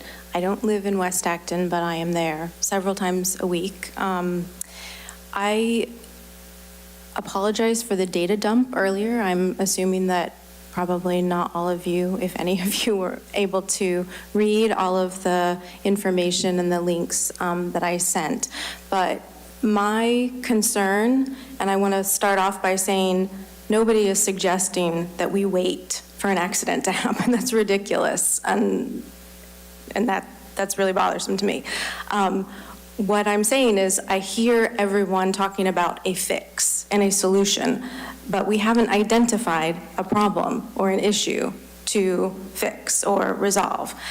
I agree with Jim that we are basing this on people feeling like it's dark, having a perspective. I don't feel that way. So this is my perspective. I drive through there during the day, weekday, weekend, morning, midday, after dark. And one thing that I do know is that when I'm driving through there, I'm driving at 20 miles per hour, because back to feelings, that's what feels like an appropriate speed to drive, because there are residences and businesses on either side. There's a playground. There's parallel parking on both sides of the road. I am never, ever going across any of those crosswalks or the train tracks faster than 20. Sometimes I'm even going 15 miles an hour. But the speed limit there is 30. I don't understand why. I've been driving through West Concord and Concord Center for the 20 years that I've lived in this area. It's 20 miles an hour. It's much more dense, but the roads are wider, and it's 20 miles per hour. That crosswalk that has the Hawk system is at the crest of a vertical curve. It's the worst place for a crosswalk. It's the same situation on the crosswalk where Cesar was hit. It's at the crest of a vertical curve. And, regrading that road That's expensive, obviously. It's not so expensive to change the speed limit. And I really, really respect the town staff. I know that they're looking out for us. I respect what Julie does. I respect what Corey does. But we're not traffic engineers. I'm not a traffic engineer. Julie's not a traffic engineer. I don't think Corey is a traffic engineer. The traffic engineers are the ones who can identify the best possible solutions. And under the leadership of the town manager that we have currently, it's been really, encouraging and reassuring that all of these projects have studies that come before, 1921 Maple and Gardner Field and the Citizens Library and the Woodlawn Chapel. Like all of these projects that we're engaging in, Great Road Corridor, Powder Mill Corridor, we always spend money on a feasibility study, design analysis, and there's a public engagement process. I feel like there has been no public engagement process except for reaching out to the business owners, and nobody's reached out to the residents who live there, and it's going to impact their quality of life. When the South Acton Neighborhood Association was coming to this board and the Zoning Board of Appeals to express our opposition based on safety, we were told in no uncertain terms that we could not come and say, it's not safe. It's not going to be a safe situation to have a single egress there and all of these cars at that S-curve on that hill from this proposed condominium development. You cannot come and tell us that your opinion is that it's going to be dangerous. You have to come with evidence. You have to bring facts. So at considerable expense, we engaged a traffic engineer and we did a traffic study and we brought that evidence to you. And I think that the same standards should apply to town staff and town officials and business owners as it does to residents. Thanks. Thank you. Matt, do we have people online that wish to speak? Yes, Mr. Chair, there's quite a few hands. I'll call them in order. First is Franny Osman. Franny, you should be able to speak.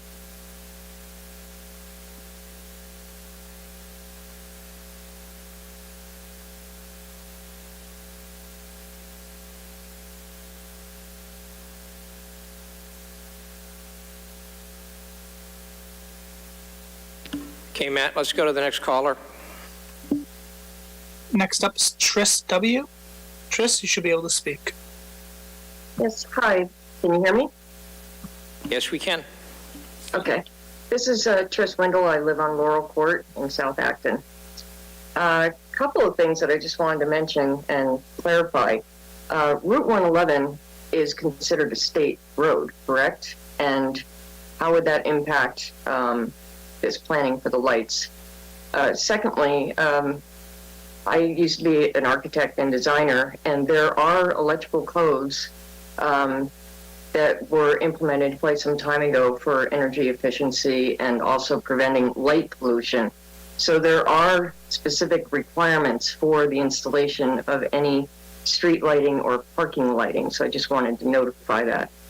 The other problem that I have as a resident here, I live on a very tiny cul-de-sac, and there was some time ago, all the light fixtures were replaced with LEDs. I can tell you the light pollution here is horrible. Once those were installed and there wasn't the appropriate enclosure for the lamp itself, I can't even see the stars from the front of my house. It's very intrusive and it brightens up the whole interior of my house where I don't have window treatments. But they also stay on until the morning, and I can assure you that my neighbors, they're all in bed by 9, 10 o'clock at night. And it seems to me that energy efficiency-wise, that's a lot of electricity in the South Acton area to be running all these light fixtures, even though they are LEDs. I would just highly recommend, as I used to do with all of my planning and required by code, I would have lighting designs put together for exterior lighting, parking facilities, and street lighting that did have to go through an approval process. So I just wanted to bring that up, and I do agree with some of the other comments from the public as well. Okay, thank you. Next up is Charlie Public. Charlie, you should be able to speak. Can you hear me now? We can. Okay. I just want to point out that this is a perfect example that a project that costs the least amount of money takes the most amount of your time. Thank you, Charlie. We're acutely aware of that. Next up is call-in user. They can identify who they are and where they're from. They should be able to speak.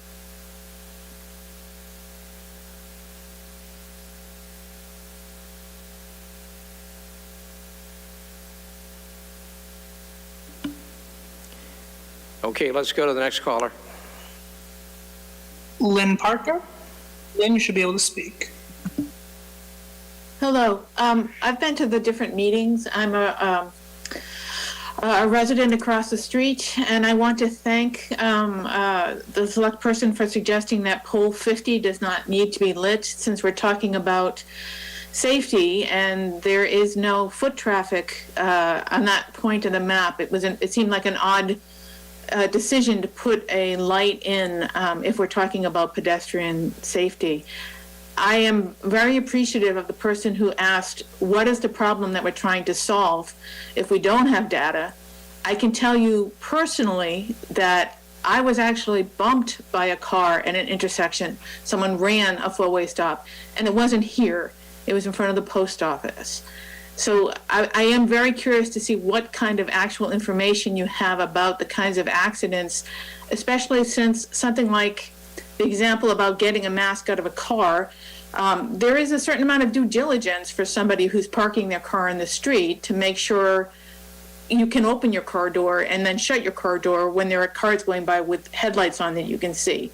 And my final question is, or point is that the park closes at dusk. And so I don't know how much of this is part of it, but there will be no parking there, right? Parks they close at dusk, at least our Acton parks usually do. So I'm not quite sure how that figures in, but I would appreciate if there would be more consideration, especially about timers, light pollution, and the idea that we might not need a quick fix that causes damage if we're not fixing something. Thank you. Thank you. Next, Matt. This is going to be Franny Osmond again. Franny should be able to speak.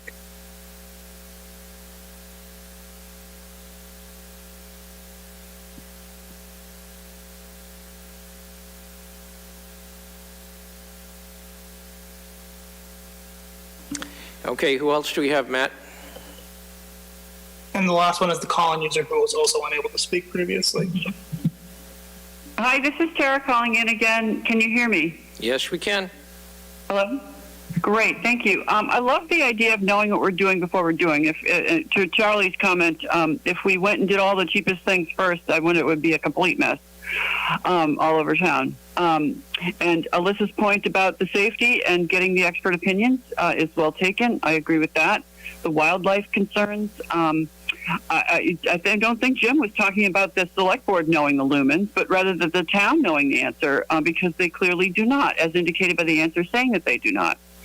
I feel personally, if we're going on feelings, that there's plenty of light. I agree with Alyssa on the 30 miles per hour speed limit. The police have actually been asking for that since early 2000. I remember them asking for the speed limit to be reduced. The HDC member who spoke about the expertise on lighting was not speaking about whether or not there was jurisdiction, but that they have expertise in lighting, and why not go to them? Why not leverage the volunteers that we have? I like the idea of timers. The people are, it's only open to the public in certain hours, and that's the time that it should be lit for all the lighting, frankly. Motion sensors, I'm okay with that. And frankly, I think that the cost should be borne by the businesses, like every other parking lot streetlight. The owner of the building made great speeches about their design, which is sold as perfect and safer than before, blah, blah, blah. And they're getting like $1 million front lawn by the whole Gardner Field thing, practically for free, comparatively to the number of zeros that they gave to it. But I feel like that this shouldn't be, I feel like we should wait and do the right thing.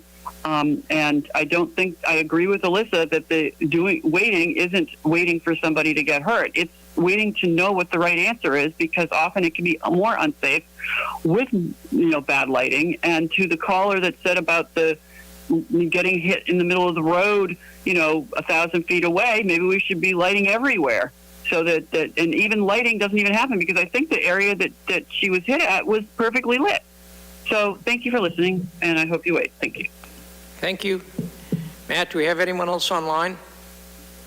That's it, Mr. Chair. Thank you. Sir. Hello.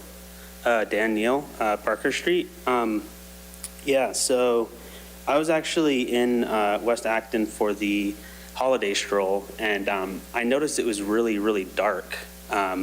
It happened to be so dark that I actually noticed it. And normally for me, it would be okay to get into the car on the street. I could just, like someone was saying, wait for the car to pass, quickly get into the car. But now I have a 7-month-old son, so now I have to take him, bring him around, put him in the car seat, and then by the time I do that, then there's another car coming.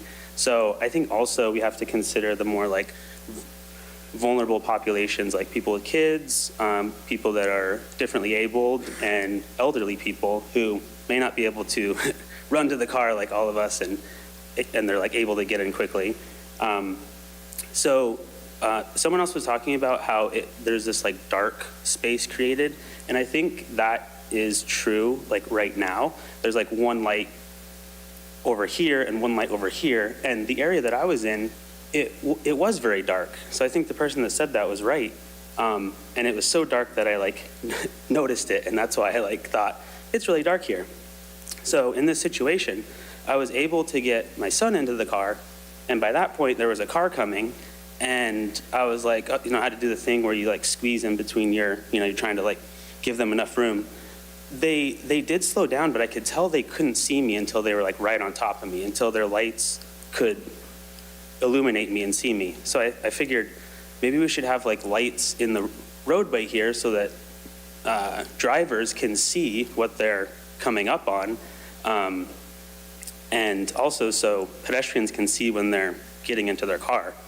And I agree with what other people are saying about lowering the speed limit, doing a study, doing a streetscape, and getting pedestrian lighting. I think those are all good ideas, but I think it's it can be a layered approach for safety. I don't think just one thing is going to fix everything, but if this is something that can be done quickly, I mean, I don't see why that it shouldn't be done, because I think it will help. Light pollution, I think that's an issue. I did look that up. There's a study. 13% of light pollution comes from streetlights. So that is an issue, but there's also a lot of other things that, can cause light pollution. And also just making the area more welcoming for people to go to. I think light is important for safety, but it's also it sets the mood, and it tells people, okay, you can come here and walk around. And the park does close at dusk, but there's other businesses around here that are open later. So the Westside Creamery is open until 9. There's a bookstore that's open until 7. True Rest Brewery is open until 9. So people are still, if they wanted to, they could still come here. And I just got the sense that it was so dark, it felt like I shouldn't be there. So I think to help support local businesses, we should also put lights there to let people know you can come here. It's open. There's stuff going on. And I think I think in this case, business isn't a bad thing, because they're small businesses. So I think we should support them. That's all. Thank you. I'm going to call for a vote. I think we've kicked this around enough. Would anyone care to make a motion? David? I move to approve the lighting plan as outlined by the Economic Development Director, except for pole 50, with lights that staff considers appropriate and with a color of 3,000 Kelvin or warmer. Thank you. Can I get a second? I'll second that. Moved and seconded. All in favor of the motion? Yep. Jim? Yeah, just a little discussion. So I think part of what's frustrating about this process for me is that, clearly we're not experts. We're not lighting engineers. It would be, next time, it would be really good if we had a policy we agreed on about, how we handle lighting, how we handle, and related issues around pedestrian safety, so that it could be more, well thought out ahead of time with some expert input into the policy. I'm concerned about the paradox of increased speeds with better lighting. So I'm concerned that, so by adding lighting, we might increase the average speed of cars, which would decrease safety. Don't want that. But on the other hand, I hear, more lights generally, statistically, ends up being safer for people if they're in the right places. I still would prefer the timers on the lights. It's not part of the motion, so I'm sure I'll be voting against it. I think that's all I really need to say. Okay. Well, I think an enhanced policy is probably a good idea. We're dealing basically with the policy was laid out probably 35 years ago. And it sounds like a really good goal for the select board to consider our organizational meeting in June. David?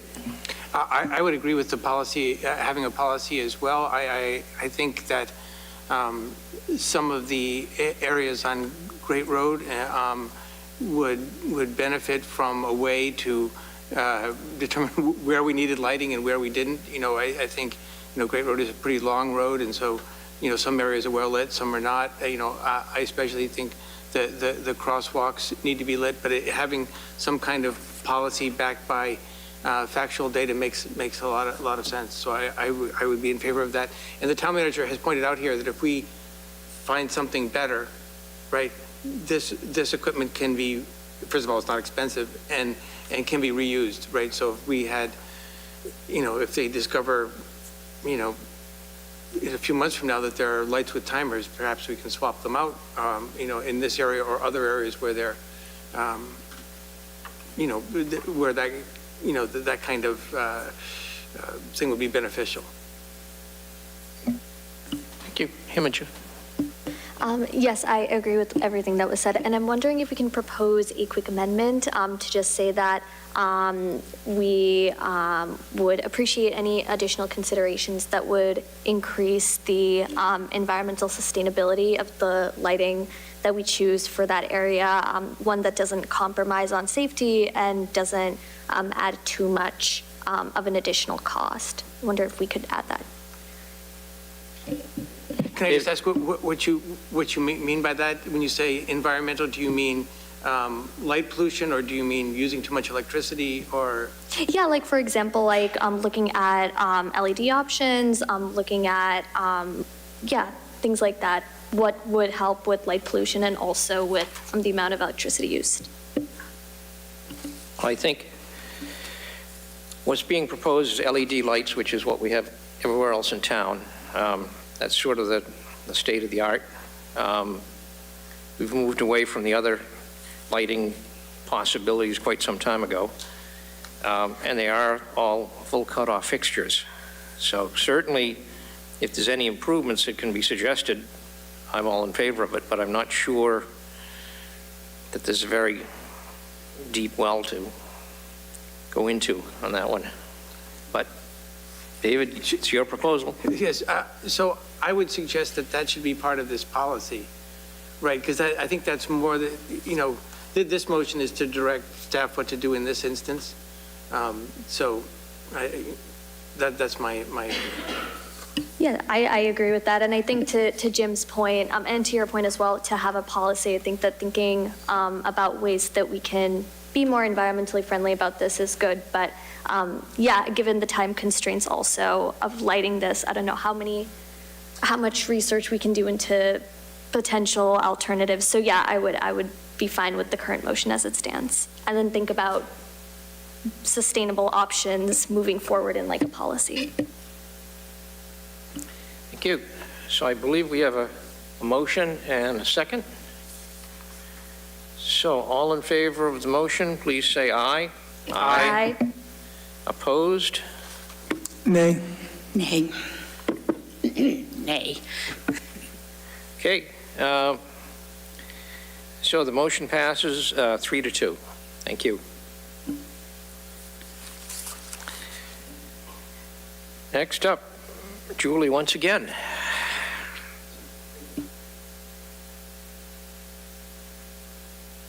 So presenting tonight on behalf of the Economic Development Committee is Dan Malloy. Hi. Thanks for having me. And to talk about a strategic... and to talk about the strategic plan for economic development in Acton, that's the purpose. And I try to pull my Tom Brady inner workings here and get right to the point and say exactly why I'm here. And we actually have slides, which I don't know if we could pull them up. There we go. But we're here tonight to ask the Select Board to endorse a warrant at the town meeting that would result in a focused on and use of resources by the town to create a comprehensive long-term economic development plan. So to support that, I put together not a lot, just a few slides to sort of what is the rationale for why we're raising this issue right now. The first, and if you go to the next slide, if you go back to the 2020, the comprehensive community plan, there were a couple cursory comments about economic development, very light. Promote employment-oriented development, improve existing commercial areas was sort of encompassed all of the commentary about economic development in the 2020 plan. Now, having said that, we've actually made a fair amount of progress in 2020, and I want to credit John, and I am impressed with Julie. We hired a full-time economic development person, somebody dedicated to that function, and the town is benefiting. If you are not in the flow with the community, or some of you are, because you go to these meetings that she facilitates, we have already improved the interrelationship with some of the small businesses. So that's a really positive thing. Some of the grant proposals that have been advanced have been a positive.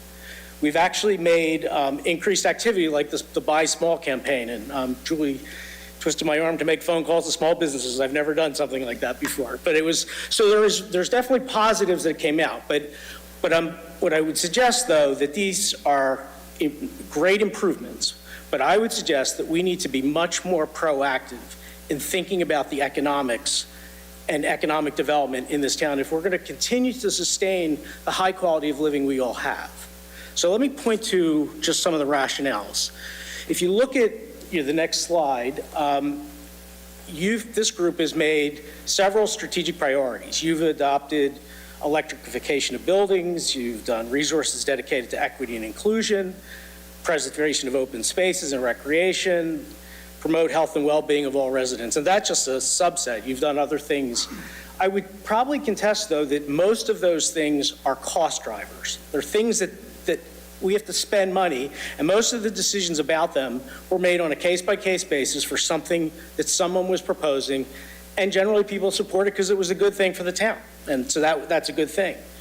But the observation that I want you to encode is that there is no Select Board endorsed economic development plan that exists to direct activities to support or offset any of those increased expenditures.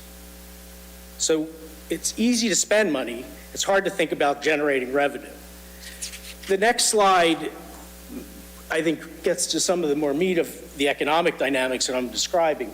First of all, when we talk about the property taxes in Acton, I don't think there's a lot of disagreement that Acton is one of the highest in the Metro West. We can debate the ranking, whether it's 4 or 5, but the bottom line is this is a very expensive place. through residential taxes, and we are burdening a lot of our community, and we're particularly burdening seniors in this community. It's getting harder and harder for them in this town to maintain the property taxes.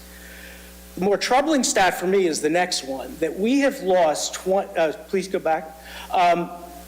We've lost, if you look at the current commercial and industrial properties and how much they're contributing to the overall tax base, that has decreased by 21% since 2014. And we would project, as we just heard from the dog care company on Great Road, that number is going to continue. We're going to continue to lose commercial properties. And now we've had some wins, we've had a couple come in, but that trend is not going to change. So when it comes down to who has to bear the financial burden of all the expenses we've approved, noble things, right things, at the end of the day, more and more weight is being shifted to the residents to pay the burden. And that's the way it's going out at this point. We have a really nice opportunity at this juncture in time. The town has to submit a master plan for 2025 that will lay out all the agendas to the state about what we're going to be doing, what are the initiatives. What I'm proposing is that this is an opportune time for us to be proactive and develop an intentional and beneficial economic plan that aligns with all the cultural incentives that we're trying to advance. The other thing, even if when you think about it, and we heard it from Simon, and I've heard it from Julie over and over, when you go to the state to try to get money out of these trusts and out of these funds, if you can, as a town, demonstrate that you actually have a documented plan, an economic plan, it puts you in an infinitely better position to get that money. So there's a lot of the things that we have proposed and are advancing that we have to figure out how to fund, and I am suggesting we should not be putting that only on the residents. And we should be thinking about commercial development and economic development in a meaningful, but in a thoughtful way that aligns with the values that we want for the town. So what was, the next slide please, what would be the types of things, and the Economic Development Committee isn't advocating any one thing. We are literally trying to address the culture of where economic development fits in your governance right now. But the types of things that we could be doing, defining and developing enterprise zones in this town. It's not well defined where we want things to go. Target and promote parcels and buildings that attract new business. I have a publication from the town of Lexington, a marketing document that just zeroes in on where people can do business in Lexington. We have nothing remotely close to that. The zoning, we keep hearing about this infamous zoning problem and bylaw and how that restricts us. It's a task to take it on, but to figure out how the zoning should evolve to align with what we want businesses to be in this town. Defining tax incentives, and everybody gets all wigged out in a minute you talk about tax incentives, but I would argue that Insulet is the best thing that ever happened to the town of Acton. We have a major growing corporation, an industry leader who we provided tax incentives to, and now is a major employer and is a big contributor to this town. And then finally, the infrastructure, I want to get in Simon's trust fund to figure out how to get the infrastructure stuff we need across the town in the areas we want it, when we want it, and how we want it to attract, and I don't mean disrespect to the small business, but I want to get some medium, and to change the needle on the economics on the residential property tax is not by adding 3 more coffee shops. You have to be able to develop infrastructure that enables some mid-size IT, bioscience type companies that all the towns around us are doing very successfully, and they're all benefiting from that. And we're not in the game at all. So what would be the result if we do this? Next slide, please. A focused economic development activity, a planning activity that would be the direct input to the 2025 plan. We're through the fiscal cycle. You're finalizing this fiscal year coming up. The timing is perfect for us to mobilize what we do have, and I don't really know the depth of the resources we have in town today on staff versus what we'd have to augment with consulting theoretically.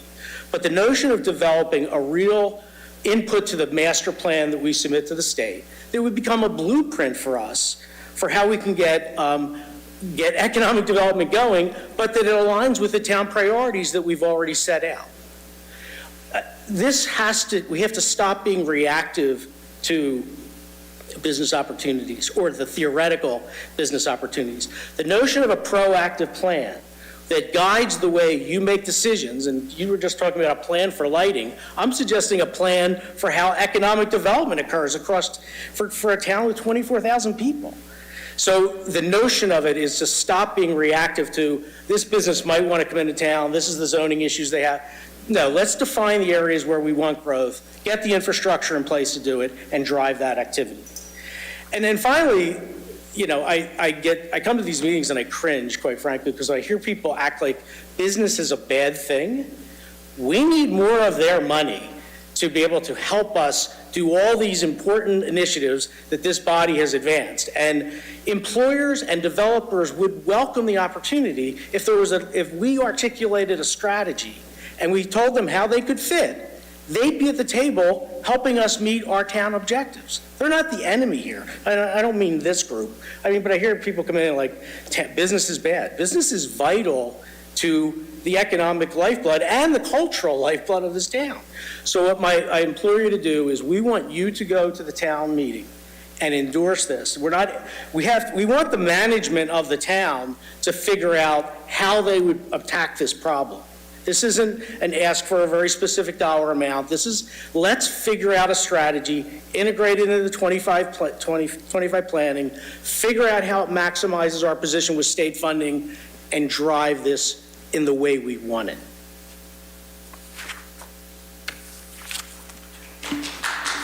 Thank you. You woke up the crowd.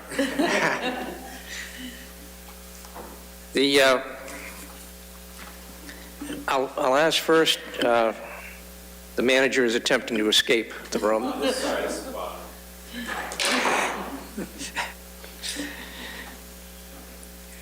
John, so I'll change the normal routine of doing things, and I'll ask you for any comments or opinions you might have about this. This looks like a pile of work that's coming down to town staff. Your reaction? First of all, I'm very excited to see, first of all, the vitality that our Economic Development Director has brought to this effort, but also the Economic Development Committee with leaders like Dan who've really changed the tone of how that board has been supporting what we're trying to do here. So I'm very excited. In terms of what they're asking, 2025, as mentioned, we're just trying to get through 2024. And if the board wanted us to work on an economic development plan in 2025, it's something that I'd be happy to take on. I think it'd be a worthwhile investment, and I think there'd be some opportunities out there for leveraging external funds, as we do very well, to help support that, because economic development is something that the state and the federal government is trying to find ways to help us do. So if we show a commitment at the local level, it'll open the door for more support at those other levels of government. So a plan sounds like a great plan. Okay, comments from the select board? David. Thank you. So, and thank you for your presentation here, Dan. So I'm very much in favor of this. I could quibble about a few of the things. I'm not really keen on tax incentives and things like that, but I'm very keen on the plan and the organizing this effort. And I'm pretty eager to hear what townspeople would say at town meeting and move forward from there. Depending on what we heard from town meeting to, make this one of our future goals on the board. I think, Dan mentioned Lexington. I think they've done a superb job with Mass Ave, and Hudson also has done a good job. I think that, empty storefronts can be a cascading problem, right? And I think we need to plan first so we don't go too far down that. And I think this is an excellent idea. Thank you. Comments? Imager. Yes, I am also really excited about this. I think that this provides us a way forward of thinking about how we can improve our economic planning moving forward, thinking about how we can support businesses. My one piece of feedback would be to recognize that I think this document or this master plan has the potential of being really intersectional. So thinking about how by promoting economic development, we can be promoting more minority-owned businesses, more women-owned businesses, how we can think about through economic development, protecting environmental justice, health justice, things like that. And so I think that that's something I would love to see in an economic development plan, thinking about all of these different things for how we can make Acton a more inclusive and better place, and also one that I think reduces our residential tax burden. So I think that this is a really great plan moving forward, and I love the fact that we're thinking about 2025 as having a master plan ready. I might have missed this, but in terms of how long-term this would be, is this like a 10-year plan that we're thinking of for the master plan, or is this something that doesn't have like a cap on it? Would love to hear more of like the time frame for what this master plan would cover. Because this is a statement plan. I'll take that. So the community master plan is like that long-term 10-year plan. So ideally this would match up. And, as Mr. Charter mentioned, it would be a huge amount of work. So that's why it's like getting the approval now so that we can start and have a really methodical, thoughtful, and thorough approach. Great, thank you. Jim. I'm all in favor of this. Julia may remember that I spoke with her about the possibility of an economic development plan almost the first time I saw her, because it seems to me that as you were saying, as we lead up to the comprehensive community plan, this is an important piece. We already have the housing production plan. We're in the middle of creating the open space and recreation plan. We have various village plans that are in process, and they all come together to form a really helpful foundation for the community plan. In terms of the things that caught my eye in the proposal, a really interesting question about, desirable businesses. What are the businesses we're trying to attract, and what are the businesses that we might not be trying to attract? I think that's really important for us to be able to grapple with ahead of time, to avoid the possibility that some large business shows up that doesn't really fit into the categories that we want, and actually could create harm. And if we have done the planning ahead of time, we can steer them appropriately at an early stage in the process. Yeah, yeah. The other thing I wanted us to do was to keep a realistic eye on potential impact on taxes. Some of that fall, from 20 to 10% on businesses is because of things that are way beyond our control, whether or not we have a plan. Things like, the rapid inflation and pressure on residential housing prices is not reflected in, the increase in businesses. You saw businesses in Acton actually got a decrease in their tax rate because their appraisals were not keeping up with the residential houses. And we're at, if we're only at 10% now, let's say we actually wanted to double the amount of land in Acton that was taken up by businesses. And we had, twice as many businesses or twice as much business revenue. That holds our residential taxes down by 10%. It's not much. It's something, it's worthwhile doing, but I don't want us to get thinking that this is going to be the one factor that's going to, get us out of the, top 4 list. That's structural. We're going to have to look at a lot of things to change that. But this is really exciting. Looking forward to it. Fran. I just wanted to say, great presentation, Dan. And I'm in fully support of this. going to town meeting. Oh, not much.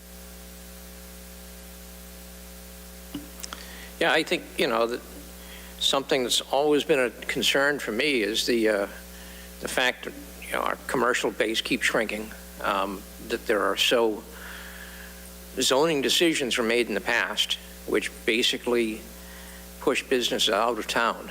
And I think it's time to reverse some of that.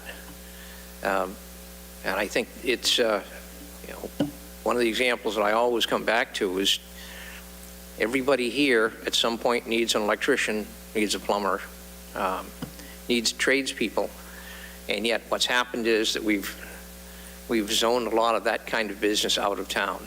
So I think that's, certainly I agree with you, Dan, big businesses are great, but I hope that there's going to be some room in this plan so that we can start to accommodate, bring some of these smaller businesses and tradespeople back into town. It's all good things that are going to happen. If we have tradespeople are actually working in town, then they don't have to bill our residents for huge amounts of travel time because they're driving in from Gardner every day, for instance. So I think that's another piece that I hope we'll be looking forward to in this economic development plan. So unless there's any comments from the public, I think I'd be ready to accept a motion. Okay, we'll get one.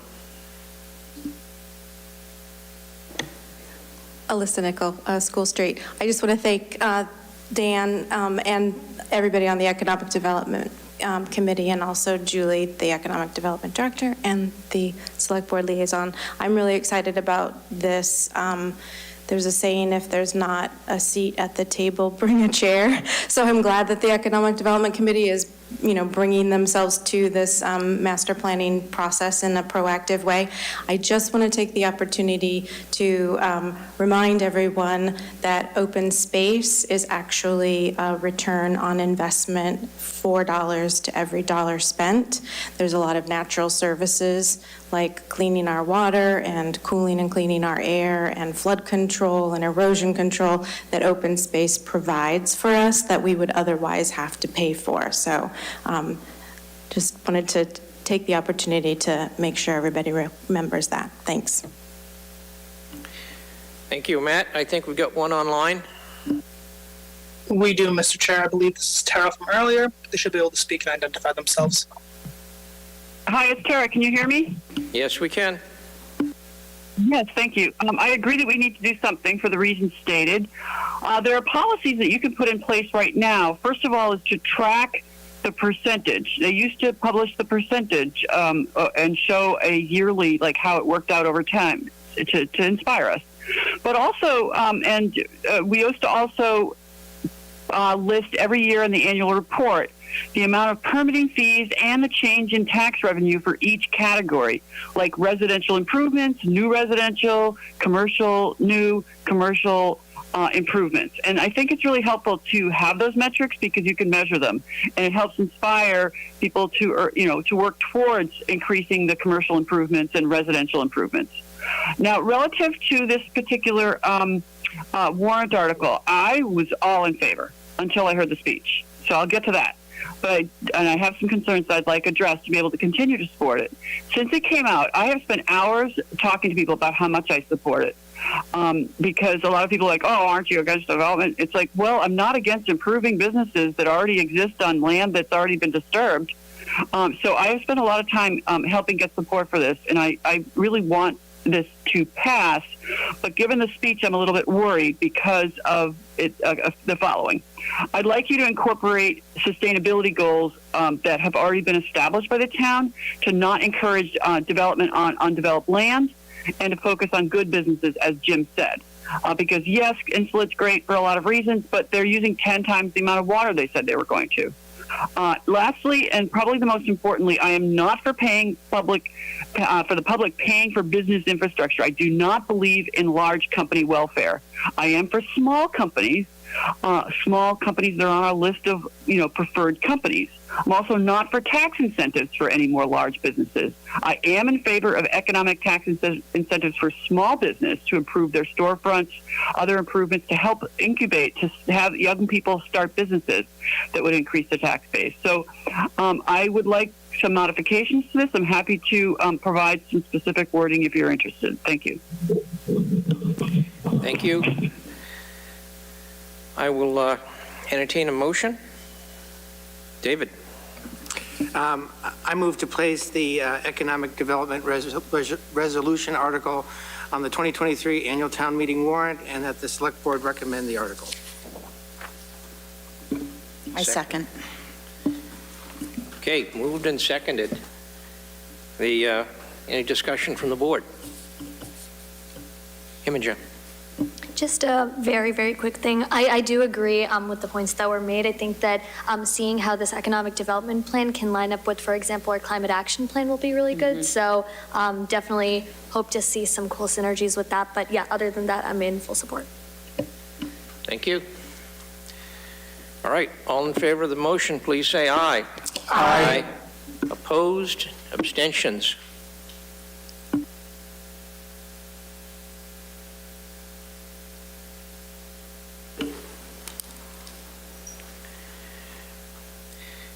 Okay, item 8, approve Verizon of New England Incorporated contract.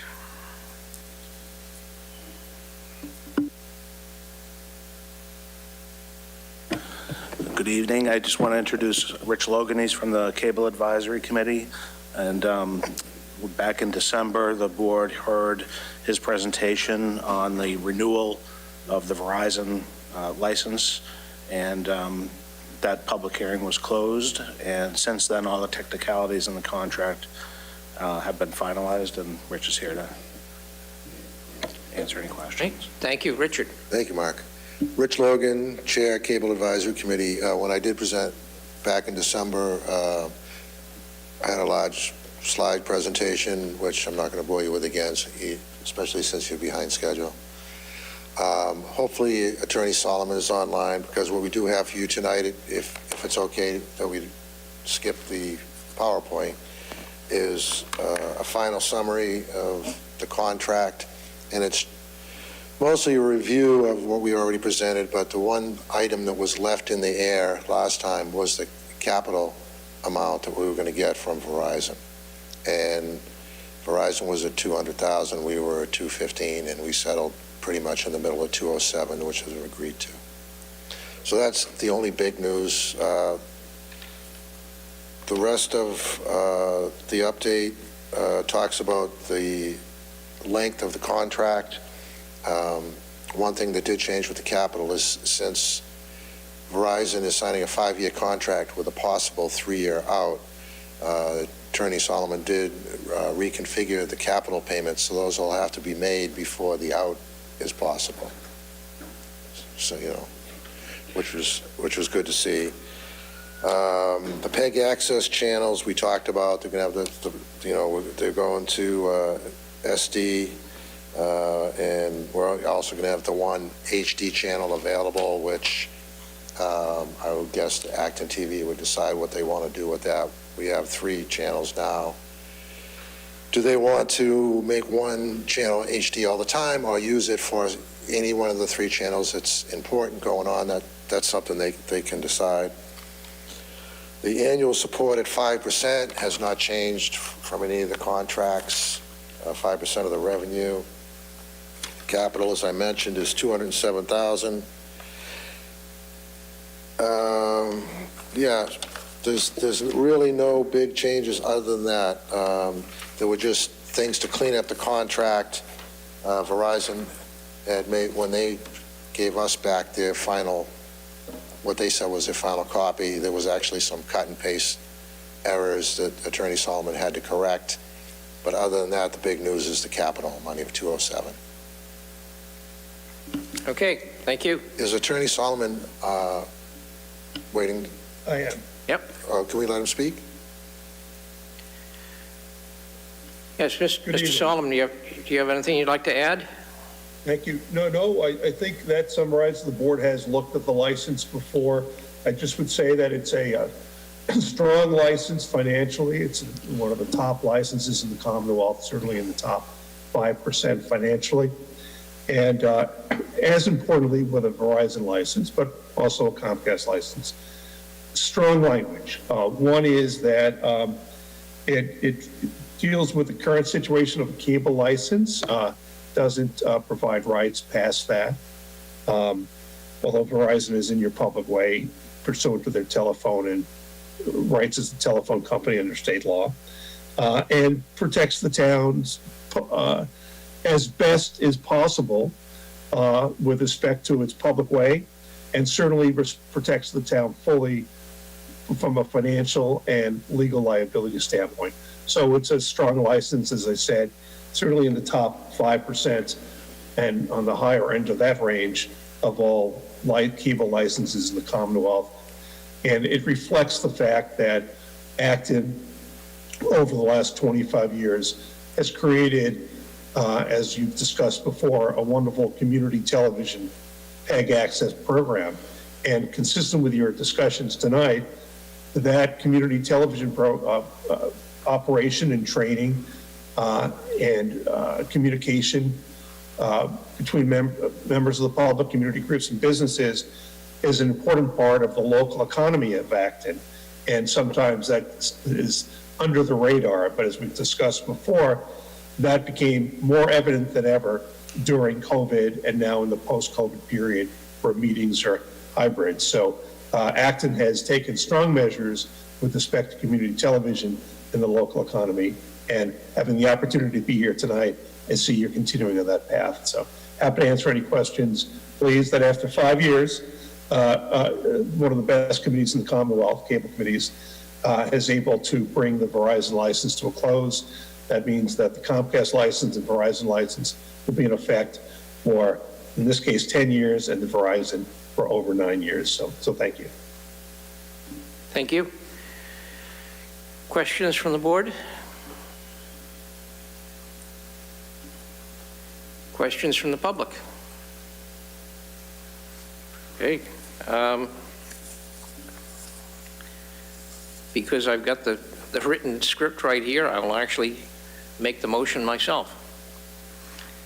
I hereby move the board as cable television license issuing authority vote as follows. To grant the subject cable television renewal license for the license effective February 6, 2023 for a term of 5 years to Verizon New England Incorporated as presented by the Cable Television Advisory Committee. All terms and conditions contained in the renewal license have been agreed to by Verizon. Verizon, by and through its authorized representative, shall execute this renewal license agreement as set out on the signature page of the renewal license. Did I get a second? Second. Okay, moved and seconded. Any further discussion from the board? All in favor of the motion as read, please say aye. Aye. Aye. Opposed? Abstentions? We're done. Thank you. Thank you very much for all the hard work from the cable TV.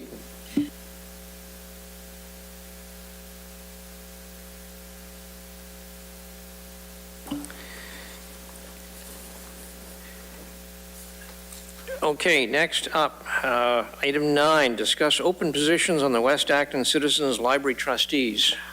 John.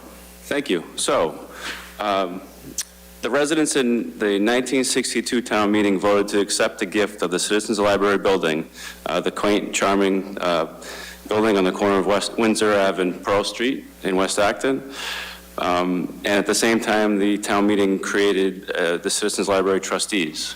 Since that time, this special library in this branch of the larger library has been operated as a town entity with the support from dedicated volunteers who've served as its trustees. Since 1962, 32 people have volunteered their time to serve as trustees of that library. There are currently 2 vacancies where we are in need of two more people to serve as trustees.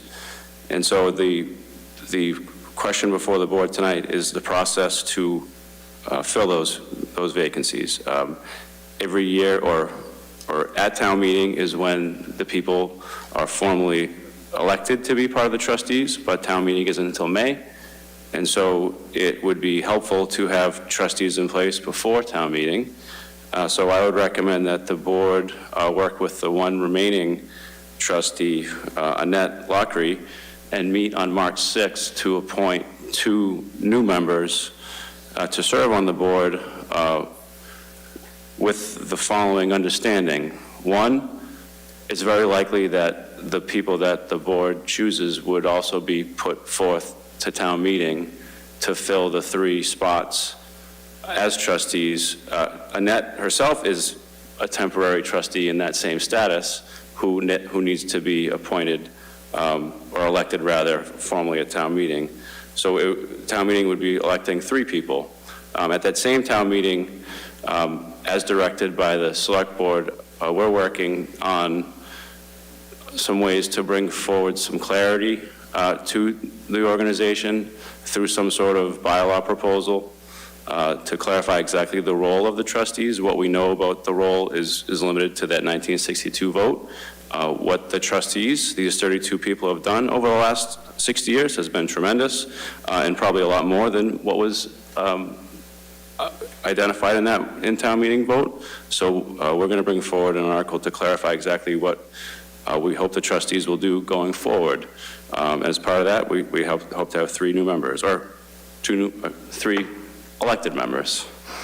So the process that I've recommended is that we advertise in the same way that we did in August through our newsflash and social media and word of mouth that we're looking for candidates to be trustees, and that invite them to attend your meeting on the 6th. Invite Annette in her capacity as the lone trustee to participate in the good discussion with you, and that you that night appoint 2 members to serve for the rest of the year until the election.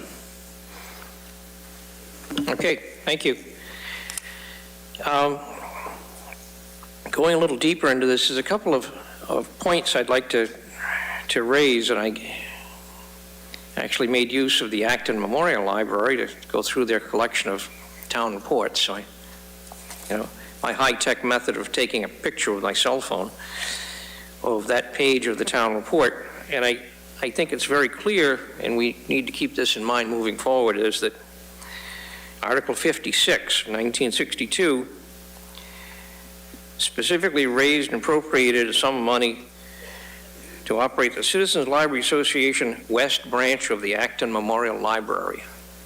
So I think certainly in not only Article 54, but also in Article 56 in 1962, where they made it quite clear that the intent was that West Acton Citizens Library would act as a branch of the Acton Memorial Library. There was also some comments made at earlier meetings about access to the Minuteman Library Network. And I think it's important to keep in mind that the way that was done to keep the cost down and to make it a much more effective situation was that, in effect, it was confirmed with Minuteman Library Network that the West Acton Citizens Library was indeed a branch of the Acton Memorial Library, cutting the cost of their membership by 90%, I believe. So it's a significant difference in price value because they were acting as a branch of the Memorial Library. Certainly, if you look at the document that John put out, I did serve as a trustee of the West Acton Citizens Library. It's a unique building, and we want to maintain its uniqueness, but I think it has to fit within the 4 walls of a larger library operation.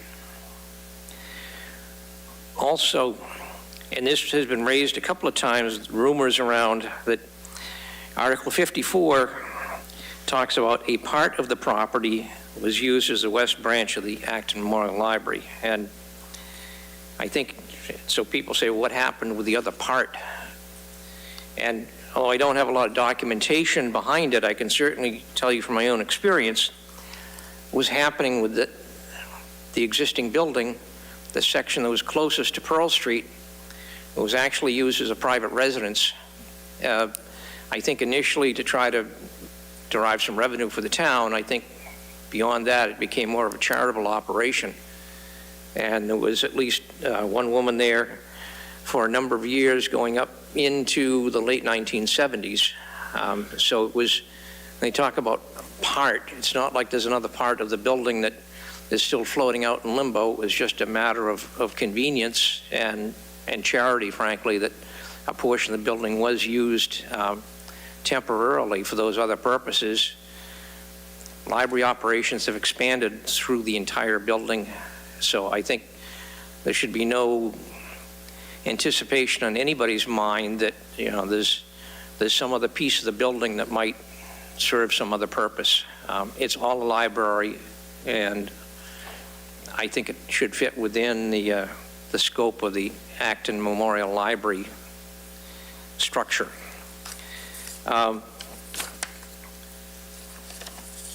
Seems like deja vu all over again. August 22nd was when we last dealt with this issue. I've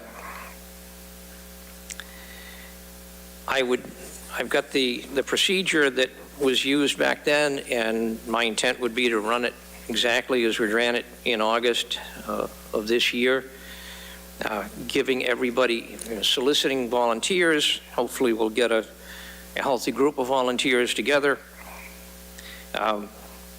having them submit letters of intent, bring them in for an interview and make a vote that night and move forward. There's a lot of work that needs to be done before town meeting. So that's pretty much as much as I have to say about it. I think we should move ahead. John, would you like us to take a vote on this?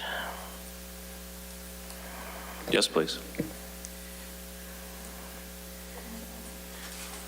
Imogen.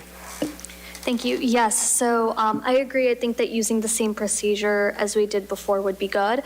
So that means people, exactly like you said, submit letters of intent, and then during our select board meeting on March 6th, give brief statements of why they would like to be considered, go through Q&A of the board, and then we make a decision.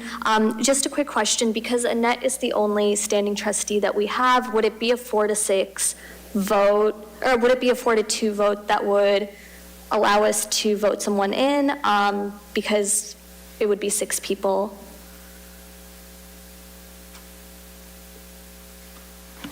John? I don't, it's hard to sort that out any other way, really. So yes. Yep, I think that would probably be best. It's not ideal, but I think that given the numbers, that would only make sense. But yeah, just wanted to also ask if in the process of drafting the bylaws, if we can have, once we have a full board of trustees, if we can have the trustees weigh in on those draftings of those bylaws. I would prefer that, to just make sure that we have some residents from West Acton being able to provide feedback on these bylaws before we get them ready for town meeting. To the question of what we're bringing to town meeting, the goal and the direction I was given was to get feedback and consensus from both the memorial trustees and the citizens trustees, so which is why I'm urging the board to appoint on the 6th, so at least we have a month and a half to try to get that as consensus from the new trustees. That's exactly what I needed to hear. And yeah, I think that having the board as soon as possible would be good. And hopefully, like you said, we'll get a lot of good people interested in volunteering their time to be trustees. That's it for me. Thank you. Jim? I went back and listened to the last meeting where we talked about this, so I wanted to remind us of a couple of things. One is that we changed the initial language of the motion from having something happen at the next town meeting to have something happen at a future town meeting, which could be this next one, but if it takes longer to find agreement, that was a consideration that the board had, that it might take a while. So I just want to remind us of that if we don't have to try to, sometimes agreement takes a while. So it would be understandable for me if we weren't ready for this town meeting. The other thing that I'm remembering about that town meeting, our meeting, is that we have two purposes that we're trying to accomplish. And they might be done by separate pieces of paper, or they might be done by the same. One was to clarify the role of the West Acton Citizens Library Trustees, and the other was to clarify the status of the library itself. So when I went back and looked at the town council memo, what stood out for me is how much of a vacuum we've been managing to operate in from a legal point of view since 1962. And that, we could waste our time on a bunch of discussions back and forth on whether, it's definitely a branch, whether it's always been a branch. The thing is, we're going to settle that. We're going to bring some paperwork to town meeting that clarifies exactly what the status of the library is. The direction from this board is to do that in such a way that we are clear by the end of the process that the Citizens Library is a branch. I think that's where we're headed. It doesn't necessarily mean if we had lawyers arguing back and forth that we would necessarily agree on whether we're there right now. In fact, I think the reason to have something written down and approved by town meeting is specifically to, clarify that, so we don't have to argue about it anymore. That was it. Thank you. From the audience. Lauren Rosenzweig Morton, 26 Marshall Path, former West Acton resident on Kinsley Road. And my main concern is, you did talk about consensus. And I think what's misunderstood is when you have 3 trustees, as you do in Citizens Library, none of them can talk to anyone else offline. They can only talk in a public meeting. So if you're going to be recruiting these people, I think they need to know that ahead of time.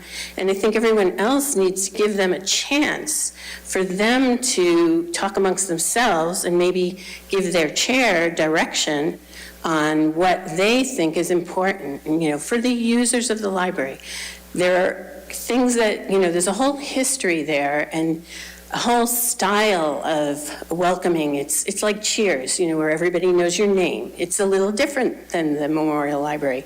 And some of the priorities seem silly, but they're what's made that library very special and beloved and used by a lot of people in town, not just West Acton, but, there's a warmth there, there's a spirit there that I don't feel like people have really heard and listened to. So I think when when these people come forward, you should be looking for people that have, that know a lot of people, know a lot of users of the library, and that can convey that into these bylaws and develop a way of figuring out how can they maintain those priorities and also maybe be interacting with the Memorial Library.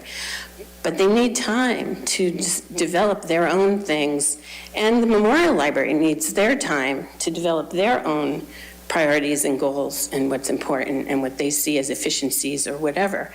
So that then maybe you get the 2 chairs together to talk with one another and work out at least some basic plan, and then sort of whittle down on where there's disagreement, how they can find agreement. So that's my recommendation, and thank you. Thank you. Hi, Melissa Nickel. I want to agree with what Lauren said about giving these folks some time and not having to, crunch into the month and a half before town meeting to make that decision if no more time is needed. I just wanted to mention, I'm sure that somebody's waiting online to say this, but I'm in the room, so I'll say it instead. Dean, you mentioned Article 56, but Article 55 on that town meeting warrant from 1962 is a separate raise and appropriate sum to operate, repair, and for the maintenance of the library at the Citizens Library Association of West Acton. So there were two separate articles, 55 and 56, which you referenced, which names the West Branch of the Acton Memorial Library. And I have to say, since 1962, there have been 3 Citizens Library trustees who have had oversight and management of the library, just like the Memorial Library trustees. And because Town Council has determined that there's nothing in our charter to indicate otherwise, it would seem that the state law prevails here. And they have been hiring the director, establishing policy, making programming decisions, making collection decisions, and when they get rid of things. So I hope that we're not, going to go down a road where we're subverting state law. I want to remind the board, some of you were sitting on the board during the Piper Lane proposal, and we had 3 different attorneys with different opinions. We had the town attorney, we had the applicant's attorney, and we had the South Acton Neighborhood Association attorney. So attorneys can have different opinions. I respect Nina a lot and everybody in the town council's office, but this is one opinion, and I just want us to be really careful and cognizant of that. I also wanted to point out, again, Dean, you mentioned the Minuteman Network and how that was an indication that the West Acton Citizens Library is a branch. But there was a presentation to the board in February of 2021, and the very final slide in the PowerPoint was titled, "Would Multi-Party Agreement Make West Acton Citizens Library a branch of the Memorial Library?" The first bullet point says no. The second bullet point, Minuteman would consider West Acton Citizens Library as a branch, and this is in bold, only for the purpose of accessing the Minuteman network. And then the final bullet point says, it does not change the existing governance structure, organizational structure, budget, or state aid. So I don't think that this conversation is over, and I urge the board and staff and all of the trustees to take the time to really make the right decision here and bring it to the right town meeting. Thanks. Just, if I could.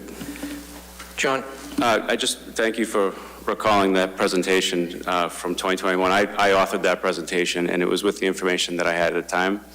And I've learned more since that time with the extensive research I did leading up to the July 11th, 2022 presentation, where we learned and then had it confirmed by town council that it was accepted by the town as a branch, and it's operated as a branch ever since. And so that was a misunderstanding that I had, which I think is a common misunderstanding over the last 60 years. Okay, Matt, do we have someone else online? Yes, we do. I believe this is Tara. They should be able to speak now.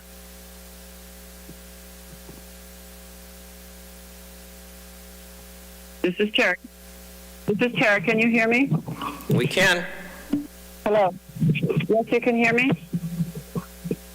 Can you hear me? This is Tara. Yes. We can. Thank you so much. Thank you, Alyssa, for the points that you made. There is enough ambiguity that the town attorney suggested the matter go to town meeting. So I think it's inappropriate to act like the matter is already decided.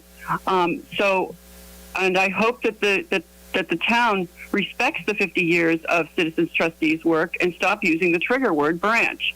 In 1967, Percy Woods, then clerk for the trustees, wrote a newspaper article 5 years after the town meeting 2/3 vote to accept the library building and establish the citizens trustees as public elected officials. The article detailed how the trustees continue to be involved making decisions about library operations. If the 1962 town meeting had meant for the entire library to be a branch and sideline the trustees, the article would not have detailed their ongoing involvements in those matters. You can look through the town meetings, and there it's nowhere listed as a branch. I ask that you give we give Annette a chance. I ask that you give the trustees a chance to regroup. Give them a year, as Lauren suggests, not to rush this. And small libraries should not be judged by volume. The highest foot traffic day of citizens was due to the West Acton Village Merchants Association Village Stroll, largely organized by Annette. She brings people together and inspires volunteers. I urge the select board to help citizens leverage the new energy while not canceling the strength of the old. Thank you. Thank you. Matt, I believe we got someone else. Yes, Renee Robbins. Renee, you should be able to speak. Yes, thank you. Can you hear me now? We can. Thanks very much. I don't have much to add. I just want to weigh in support, general support of the remarks that Alyssa and Tara have made about giving the new appointees to be, the new trustees to be appointed sometime to work on their vision for the Citizens Library and not rush to judgment and rush to town meeting with a hasty plan. That's all I have to add. Thanks. Thank you. Matt, do we have anyone else? There is one more hand from another call-in user. If they could identify themselves, they should be able to speak now.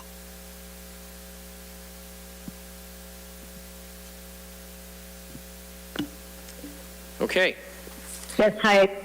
Hi, my name is Karen Boutette, 24 Windsor Ave.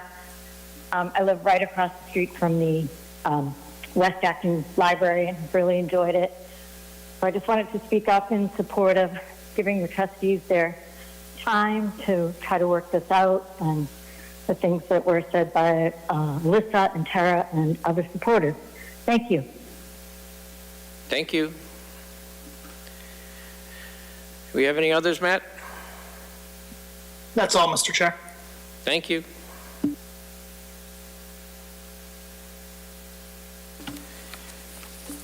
Okay, John, I don't think, would you like a vote to authorize you to move ahead with the advertising, or do you think this is clear? If you wanted to move forward to appoint trustees in March, yes, please. If you want to do something different, it'd be good to know that. Okay, I'll entertain a motion. I move that we appoint trustees on March 6th, the remaining 2 trustees for Citizens. Okay, thank you. Can I get a second? Second? Moved and seconded. Further discussion? Imogen. Yes, so I do think that appointing trustees as soon as possible while also giving people enough time to submit letters of interest is important, and I think that March 6th kind of strikes the right balance with that. I do understand the concerns with trying to move forward with preparing something for town meeting without having the citizens trustees, a full board of citizens trustees having more time to provide feedback. And it's due to so many reasons. I mean, we've been through a lot of flux with, with the trustees over the course of the past couple of months. But I do think that if we do appoint trustees by March 6th, we might be able to have enough time for them to provide substantial feedback that can be acted on. The one thing that I'm leaning for in terms of doing it at this town meeting is, number one, if we don't do it at this town meeting, then we're just delaying the ambiguity that we're already trying to face. If we decided to delay this another year, then I don't think we would have consensus on what would the trustees work on for this entire year that we now have. So I think that having this at this town meeting would help provide the necessary clarity that we need so that moving forward for the remainder of the year, we do have a common consensus on what our trustees are doing. And I think that especially with town meeting being the most democratic body that we have with regards to making decisions, that also kind of gives me that also gives me more hope that the decision that we reach to a town meeting is going to be the best decision that, to the best of our abilities, represents what the town thinks is best. So I'm in favor of moving forward with potentially doing it at this town meeting, but if people have differing opinions, would be happy to hear those as well. Thank you. I'll agree with you that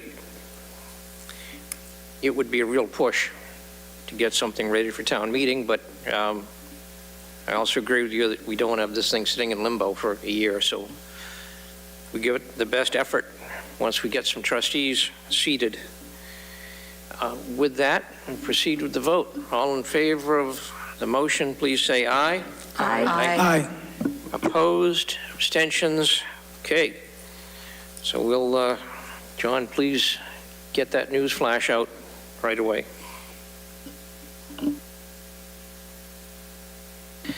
Okay, item 10, transmit fiscal year 2024 municipal budget to the Finance Committee. John. Thank you. The budget was initially presented in December. A revised budget was presented at the budget workshop last month, and I'm asking the board to consider taking the formal step of transmitting this budget, recommended budget, to the Finance Committee as required in the charter for them to begin their formal review of it. And so I'd ask the board to consider a vote of formally recommending the FY24 budget as presented and transmitting it to the Finance Committee. Thank you. Discussion from members of the board. Jim. I just have a question, because I haven't been through this process enough, or I was too sleepy the last time.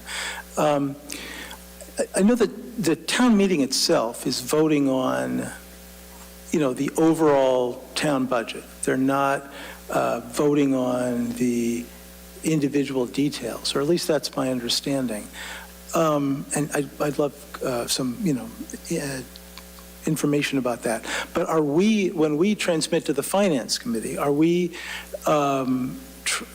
recommending the budget in all the detail that it's been presented to us, or are we again, recommending the bottom line? John?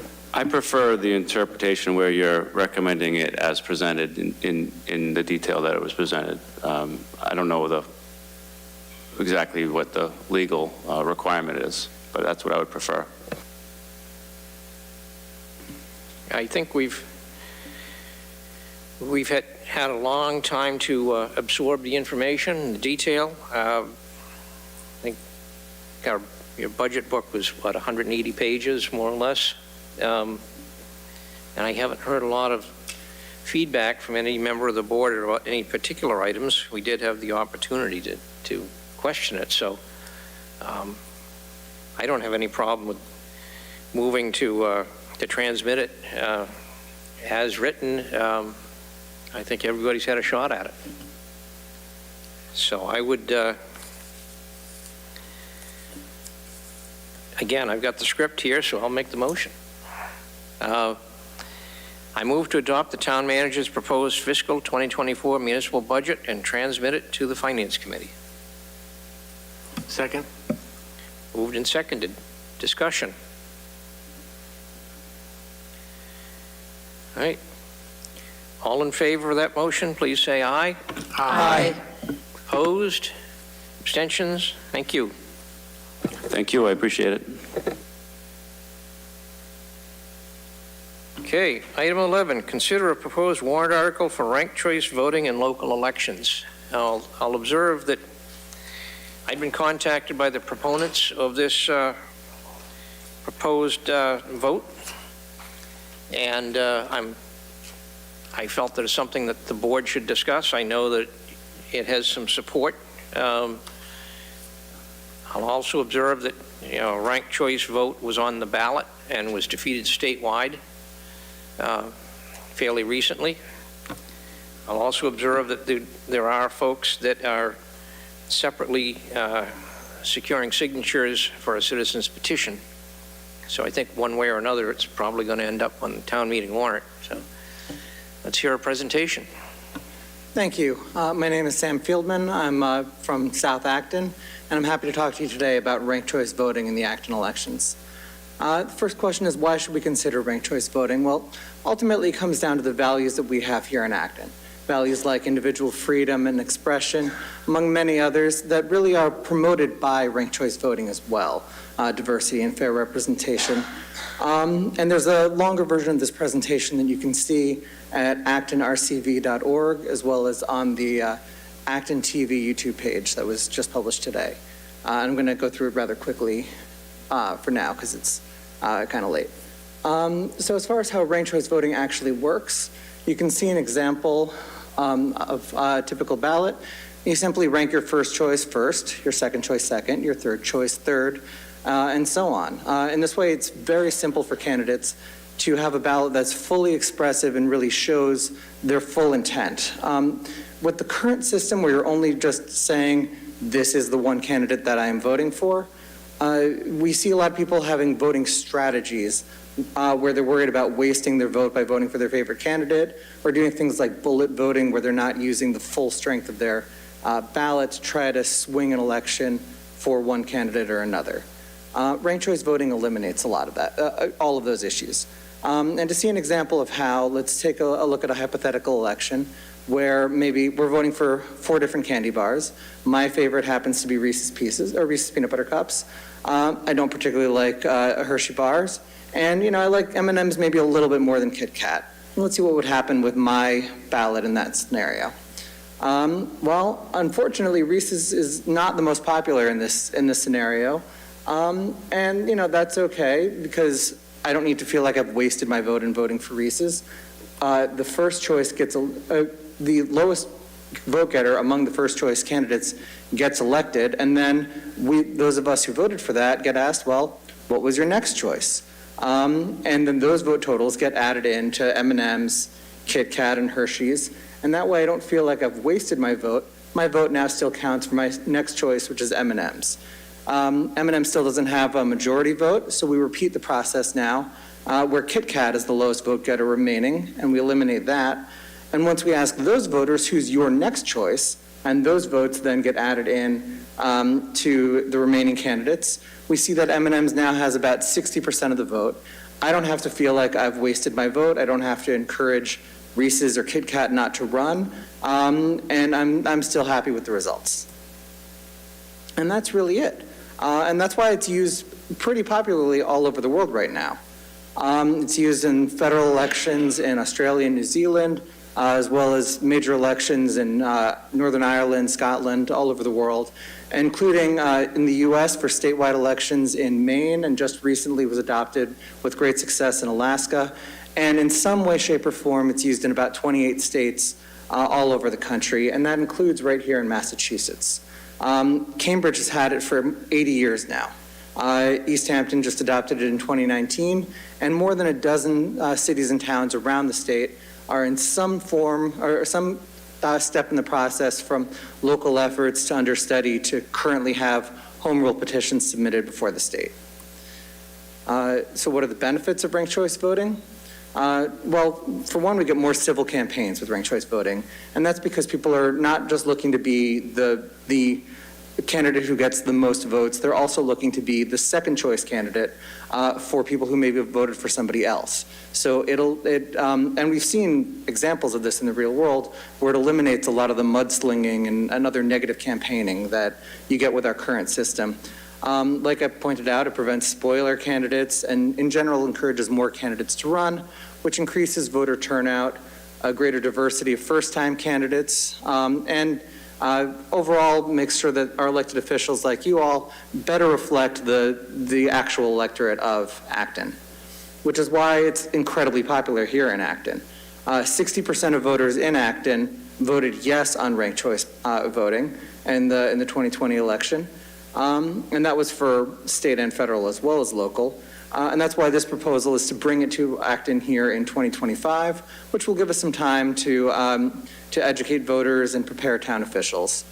The proposal would be for all of the local elections here in Acton. And there are costs and benefits that are associated with that.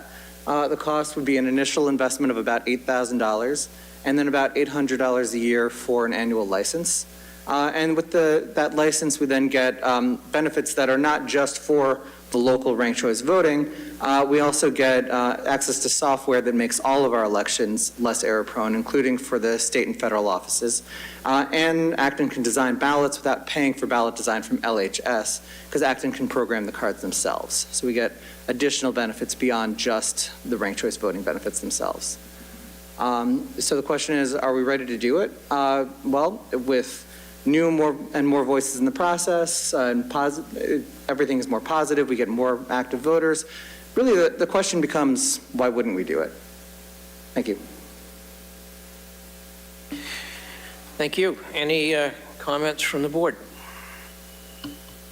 Imogen. Thank you. I'm really excited that we're considering this for a town meeting. I think that ranked choice voting is really an incredible way forward for us to improve our voting. And in this case, it would be municipal voting, but I think it is still a really valuable investment. And even you mentioned some of the upfront costs that would be required for this, but even looking at long-term, RCV can actually save money because it prevents and eliminates the need for runoff elections, which can be pretty costly when they happen. And so even just thinking about it from, like you said, a diversity standpoint, making sure that we can have a more inclusive candidate pool of people who would be willing to run. For me, it's the best way forward. So I really do support this and am grateful for you and all the other volunteers who have put this forward for our town meeting. I think this is great. Thanks. Thank you. Other comments? David? Thank you. I'm definitely in favor of this. I think ranked choice voting is great. I would suggest that your example was great. And I would suggest that the summary in the article be improved so that people reading the warrant also have an example, so that it's easily understandable. Okay, thank you. Fran. Oh, sorry. I'm all for this. I think Maine has been doing it for some time now. It just, like you said, it eliminates a lot of mudslinging, which is cool. And I was curious, I was interested about the portion you mentioned about printing your own ballots. Can you speak more to that, or that was interesting to me? Yeah, I was not the one who prepared the slideshow, so I don't know a ton about that process. I can definitely put you in touch with somebody who would have a better answer to that question. From my understanding, currently there's services from LHS that cost some money, and this would allow for some savings there, but I can't elaborate on the details there, but I can get you in touch with people who can answer that question. Thank you. Jim? I'm all in favor of this. I also appreciated the careful way that the ballot language was written to clarify things like, what happens in case of a tie? What do you do when it's an election for 2 openings, like we have coming up on the select board? I thought it was well laid out. I do have some similar concerns about the sort of the material that surrounds it. So, for example, in that presentation, I didn't know what LHS stood for, so that would be helpful to know. And also, whether this, the Democracy Suite is so that's a commercial product. Are there competitors that we should be considering? Yeah, I'm not aware whether, yes. I have a few other people in the room who might be able to answer that question. Miriam Weizak, South Acton, and just, I am married to David Martin, but I think for myself. Right on. So, I'm not speaking for him. And anyway, the Democracy Suite is part of Dominion voting systems, which Acton already owns and uses. So this is just an add-on to the Dominion, the Dominion software. LHS is a service provider that manages Dominion for all of New England. Does that answer your question? Yeah. Can I ask a follow-up question?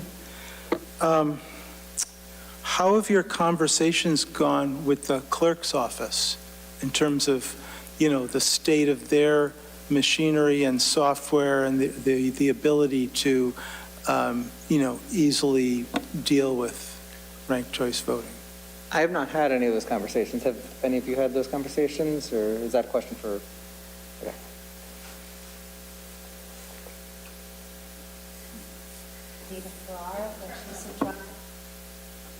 Short people. Dina Ferrara, Wachusett Drive. I've contacted the clerk's office and talked to Leo and Eva, and they are looking at, they're interested in this. We haven't had further talks because I think we wanted to talk to you first and make sure that you were on board before we had further talks with them. But they seem open. They seem open to the idea of ranked choice voting, and is supposed to get back to me on more detailed information about how much the new software would cost to make sure that it's compatible, that what we have is compatible. I with believe ranked how much the new choice. software cost was in the Did they update say- that Monica provided today. And you That have was with the 8,000 and the $8,000 original 800, so investment you've and gotten 800 that. a year. That was the update we got today. Excellent. Thank you. David? I'll just say, I think that software helps with ballot layout, which is why partially answers your question. So in addition to being able to count ranked choice voting ballots, it helps with ballot layout, including for conventional ballots. Yeah, it should make the elections for state and federal, which would not be ranked choice voting, it should make those also smoother and easier and more accurate. Thank you. Hey, Matt, I believe you get one online. Yes, from Charlie Cadlick. Charlie, you should be able to speak. Okay, now, I think you're underestimating the lack of understanding that this particular proposal would create among the voters.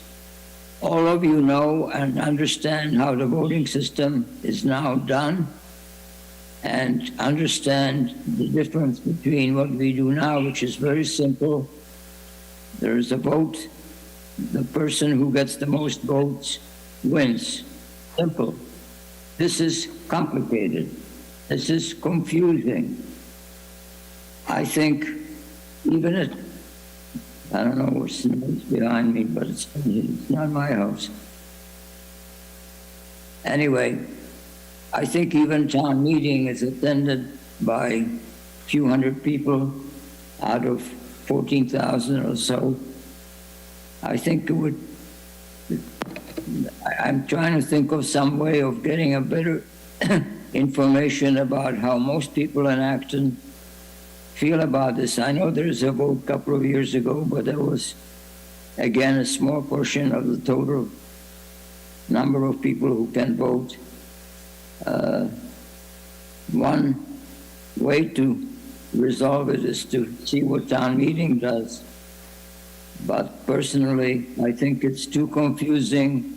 I could argue each one of the points it supposedly benefits. They're not. And certainly, anybody who wants to run, simple enough to get 50 signatures and get put on the ballot. So I know most of you have already said you're for it, but I hope you give some time some understanding of how most people in Acton will feel about this. I think it's a bad idea. Thank you. Thank you. John Norton, Central Street. I agree with Charlie. This is a bad idea. It was defeated 4 years ago in the state of Massachusetts. I believe the state of Maine and Alaska in the process of repealing this law. I think one vote, one person, one vote. The person who gets the most votes wins the election, period. Thank you. Thank you. I'm familiar with the repeal efforts in both Maine and Alaska, and neither one is going anywhere. Just FYI. Thank you.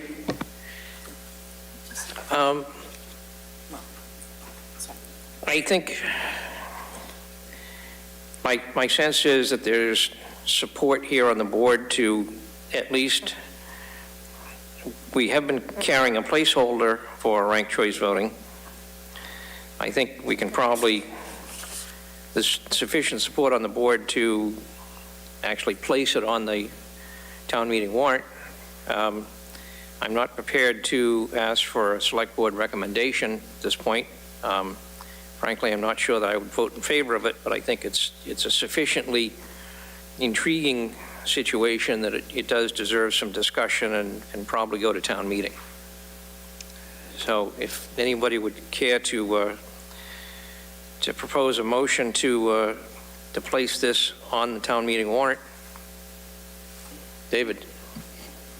I move to place the ranked choice voting article on the 2023 town meeting warrant and allow the petitioners to improve the summary description with an example so that town meeting voters can more easily understand how the system works. Okay, can I get a second? I second. Okay, moved and seconded. Any further discussion from the board? Jim? I don't know whether it was the Fair Vote organization or some other organization, but they called this 1, 2, 3 voting, which I think is a lot easier to understand than ranked choice voting. So I just want to say in terms of I know you have to call it ranked choice voting because that's how it's known around the country, but it's just a nice, easy way to explain it. Yeah, you're going to rank them 1, 2, 3. So I think this is not as complicated as people may be making this out to be. Thanks. Image? Yes, thank you. Just a quick question on general timeline.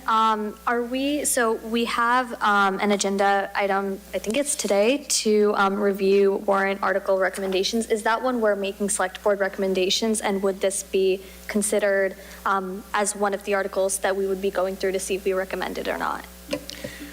The discussion I had with the town manager was that we would try to go through what a lot of the items that are going to be consent that are non-controversial and get that out of the way. We've still got some time to do recommendations for the things that are going to take some more consideration. So that's was how I was going to propose moving ahead with that item. Yeah, that sounds fair to me, to kind of wait for the topics that maybe we need more discussion for a later meeting, and then make your select board votes on that. Correct. Fran. A couple of comments in that, if you could find a way to creatively explain it to town, citizens, that would be great. Sure. I recommend. Because change is hard. Yes. Yeah, I recommend as a starting point, but we'll work on improving it. The video that was just posted on ActonTV's YouTube page today. Oh, that's cool. Yeah. Which has a version of this presentation that goes into a little bit more detail. Okay, ready for the vote? All in favor of the motion, please say aye. Aye. Aye. Aye. All opposed, say nay. Nay. Abstentions? Okay, so that will go on the ballot, or on the town meeting warrant. Thank you for coming in. Thank you very much.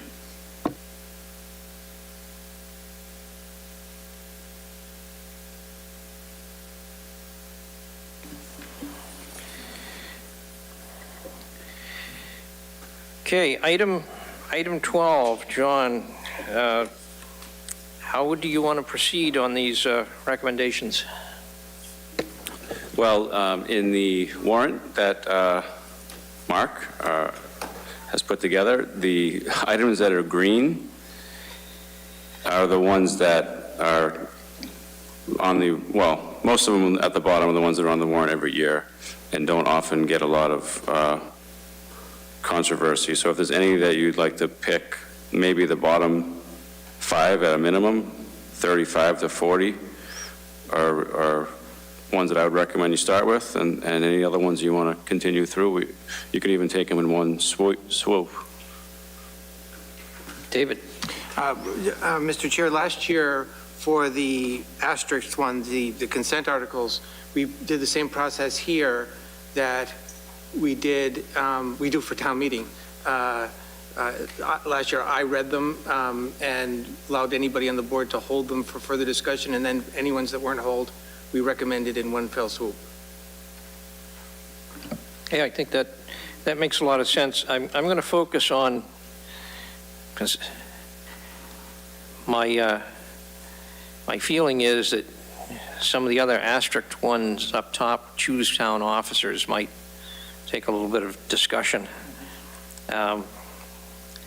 So I'm going to concentrate tonight on probably items 23 through 40.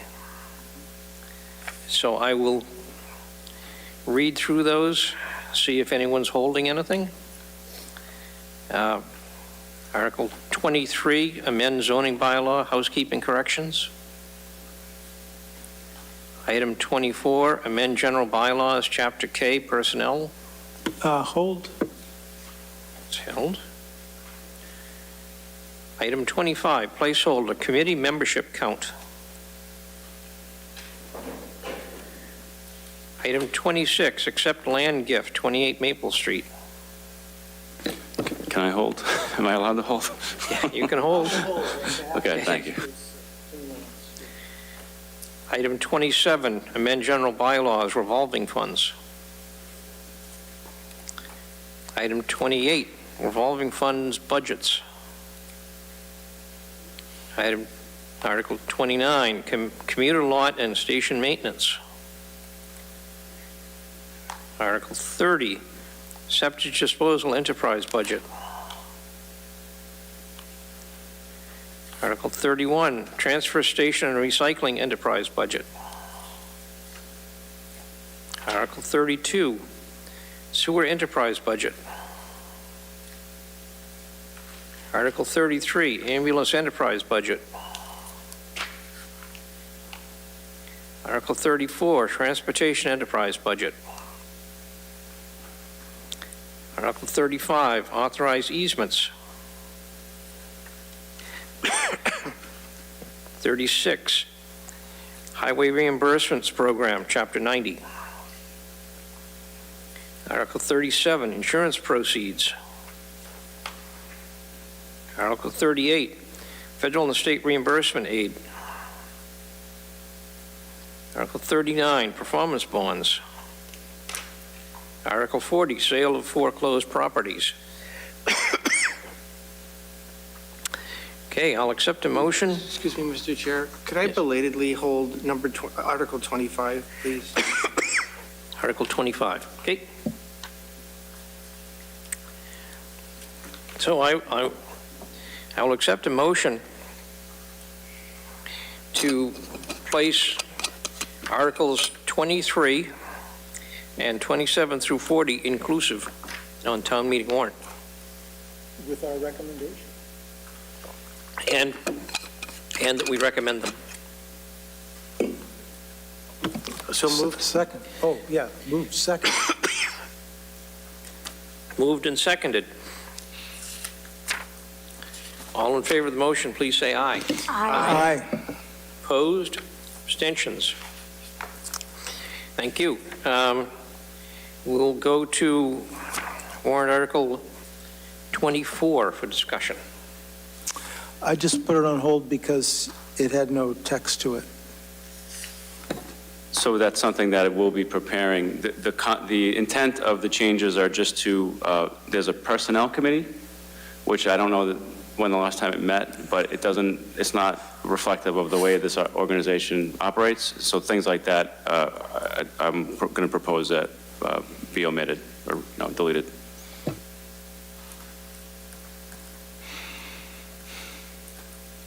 Okay.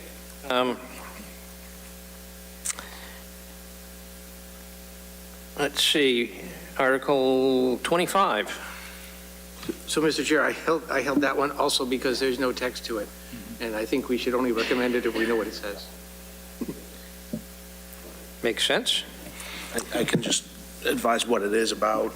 There's a discrepancy in the membership of the Historic District Commission where the charter says, I think it might be in there, one says 7 members, the bylaw, town general bylaw says 6 members, and I don't know if it's a full complement right now, but the planning division has suggested that the committee might want to be a 5-member board. So all these things need to be resolved and get that cleaned up. Okay. Article 26, John. This is something that I wanted the board just to know the status of this. This is a protocol that is to be accepted for general municipal purposes so that we would be allowed to do things if we needed to on it someday. The current property has an unpaid sewer betterment from when sewers came to town, and that would be, as part of this transaction, it would be forgiven. So I just wanted you to make sure you understood that. And I believe when this all happened, when the sewers started 20 plus years ago, there was a suggestion that this happened then, and for whatever reason it didn't. So we can look into that more. I just wanted you to understand that this is what the conditions are about this process. Okay. Just a question about that? Jim. There was an earlier discussion about another parcel near there, maybe an unbuilt parcel where Maple Street hits Stowe Street. This is entirely separate from that, yes? No, I think it's shown, there's 2 highlighted parcels on the map, so we should clean that up, but it's the yellow one. So Okay, it so is just the map's wrong. Yeah, the map has 2 things highlighted. It should only have 1. Oh, and it says update GIS map right there in yellow. Okay, thank you. Okay. Okay. I would recommend that we not take any action on 24, 25, and 26 tonight until we get some more clarification.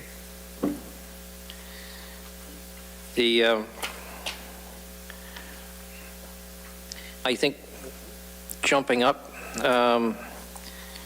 we could look at Articles 2 and 3, hear and accept reports. And 3 is budget transfer. We would recommend either of those. Or do we need more information? I move to recommend articles, that the select board recommend Articles 2 and 3. Okay, could I have a second? Second. I would just recommend for 3 that the recommendation would be either to dismiss it, and then if you need to change that later, but you're not really recommending anything. So it would either be recommend dismissal or just put your recommendation on hold, but I wouldn't want to recommend the article because I don't think there's anything being proposed. Okay. I would like to amend my motion to recommend Article 2. All right. I happily accept that change. Okay, all in favor of recommending Article 2, please say aye. Aye. Aye. Opposed? Abstentions? Okay. Got those taken care of.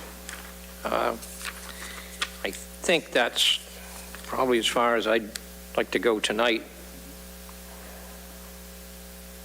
I will note warrant Article 20 is a placeholder for the firearms business. We are going to have a pretty lengthy discussion, I expect, about that next Monday night, so we'll want to follow on that.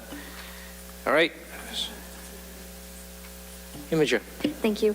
So similarly, I just wanted to note that for Article 19, we are planning on having Town Council review it, and if anyone else has any other suggestions for the article, please feel free to send those along. But yeah, other than that, I have nothing else to add. There's a draft in the packet for that. Thank you. Jim? It's, as far as I can tell from my conversations with Town Council and Andrea, Articles 13, 14, and 15 will become 2 articles. Not sure what they're each going to be called, but one is about the Specialized Energy Code, and one is about the 10-town fossil fuel-free demonstration program, which is going to be the same thing as building code fossil fuel. So it's in any case, those 3 articles, I believe, will become 2. Great, thank you. David? Yes, I was just wondering what information the board thought it would want to vote on recommending the Acton-Boxborough Regional School District budget. Are you going to want, I could bring information, or is everybody just going to watch the school committee budget? Or I'm just offering that if the committee feels, the board feels that it wants information, I can try to bring it. Okay, anyone has any thoughts? Get them to David. Great, thank you. Article 13, or item 13, approved change to ARPA rental assistance funds to include emergency assistance for mortgage, utilities, and childcare. I think everyone on the board has received a note from the Community Services Coordinator.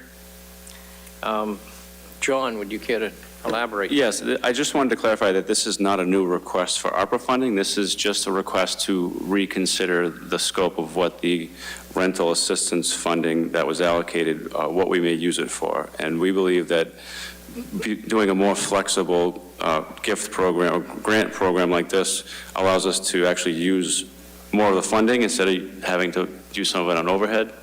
And it also gives the residents better access and flexibility to do things that they need. So I think it's a good change that that I recommend, and before we publish it, we would confirm with our financial folks that it's an allowable use, but we believe it is. So I'm recommending approval. Thank you. Discussion? Well, once again, they handed me the script, so I'll make the motion. Move that the Select Board approve the revised ARPA rental assistance funds to include, quote, emergency assistance, unquote, in the following categories: mortgage, utilities, and childcare. Could I get a second? Second. Okay, moved and seconded to make that change. Discussion. All in favor of the motion, please say aye. Aye. Opposed? Abstentions? Okay, approved. Consent items. Item 14, approved meeting minutes, January 23rd and 27th, 2023. Item 15, approved request for use of town roads for National Brain Tumor Society Ride, Sunday, May 21st, 2023. 16, approved request for use of Elm Street Playground for the 2023 Acton Boxborough Farmers Market from June 18th through October 15th, 2023, and November 19th, 2023.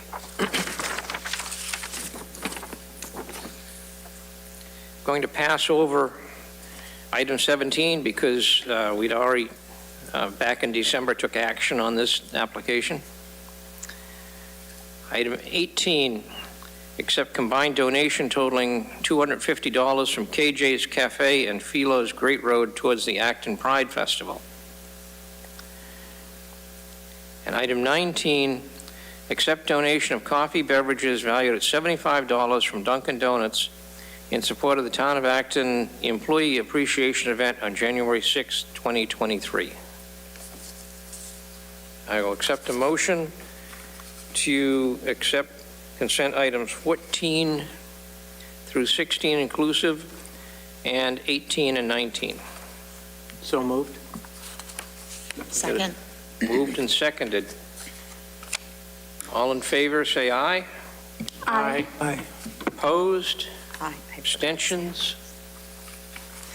Okay, I'll, Move to adjourn. you read my Second. mind. A second? It's already seconded. Moved and seconded. All in favor of adjournment, please say aye. Aye. Opposed? Abstentions? Thank you.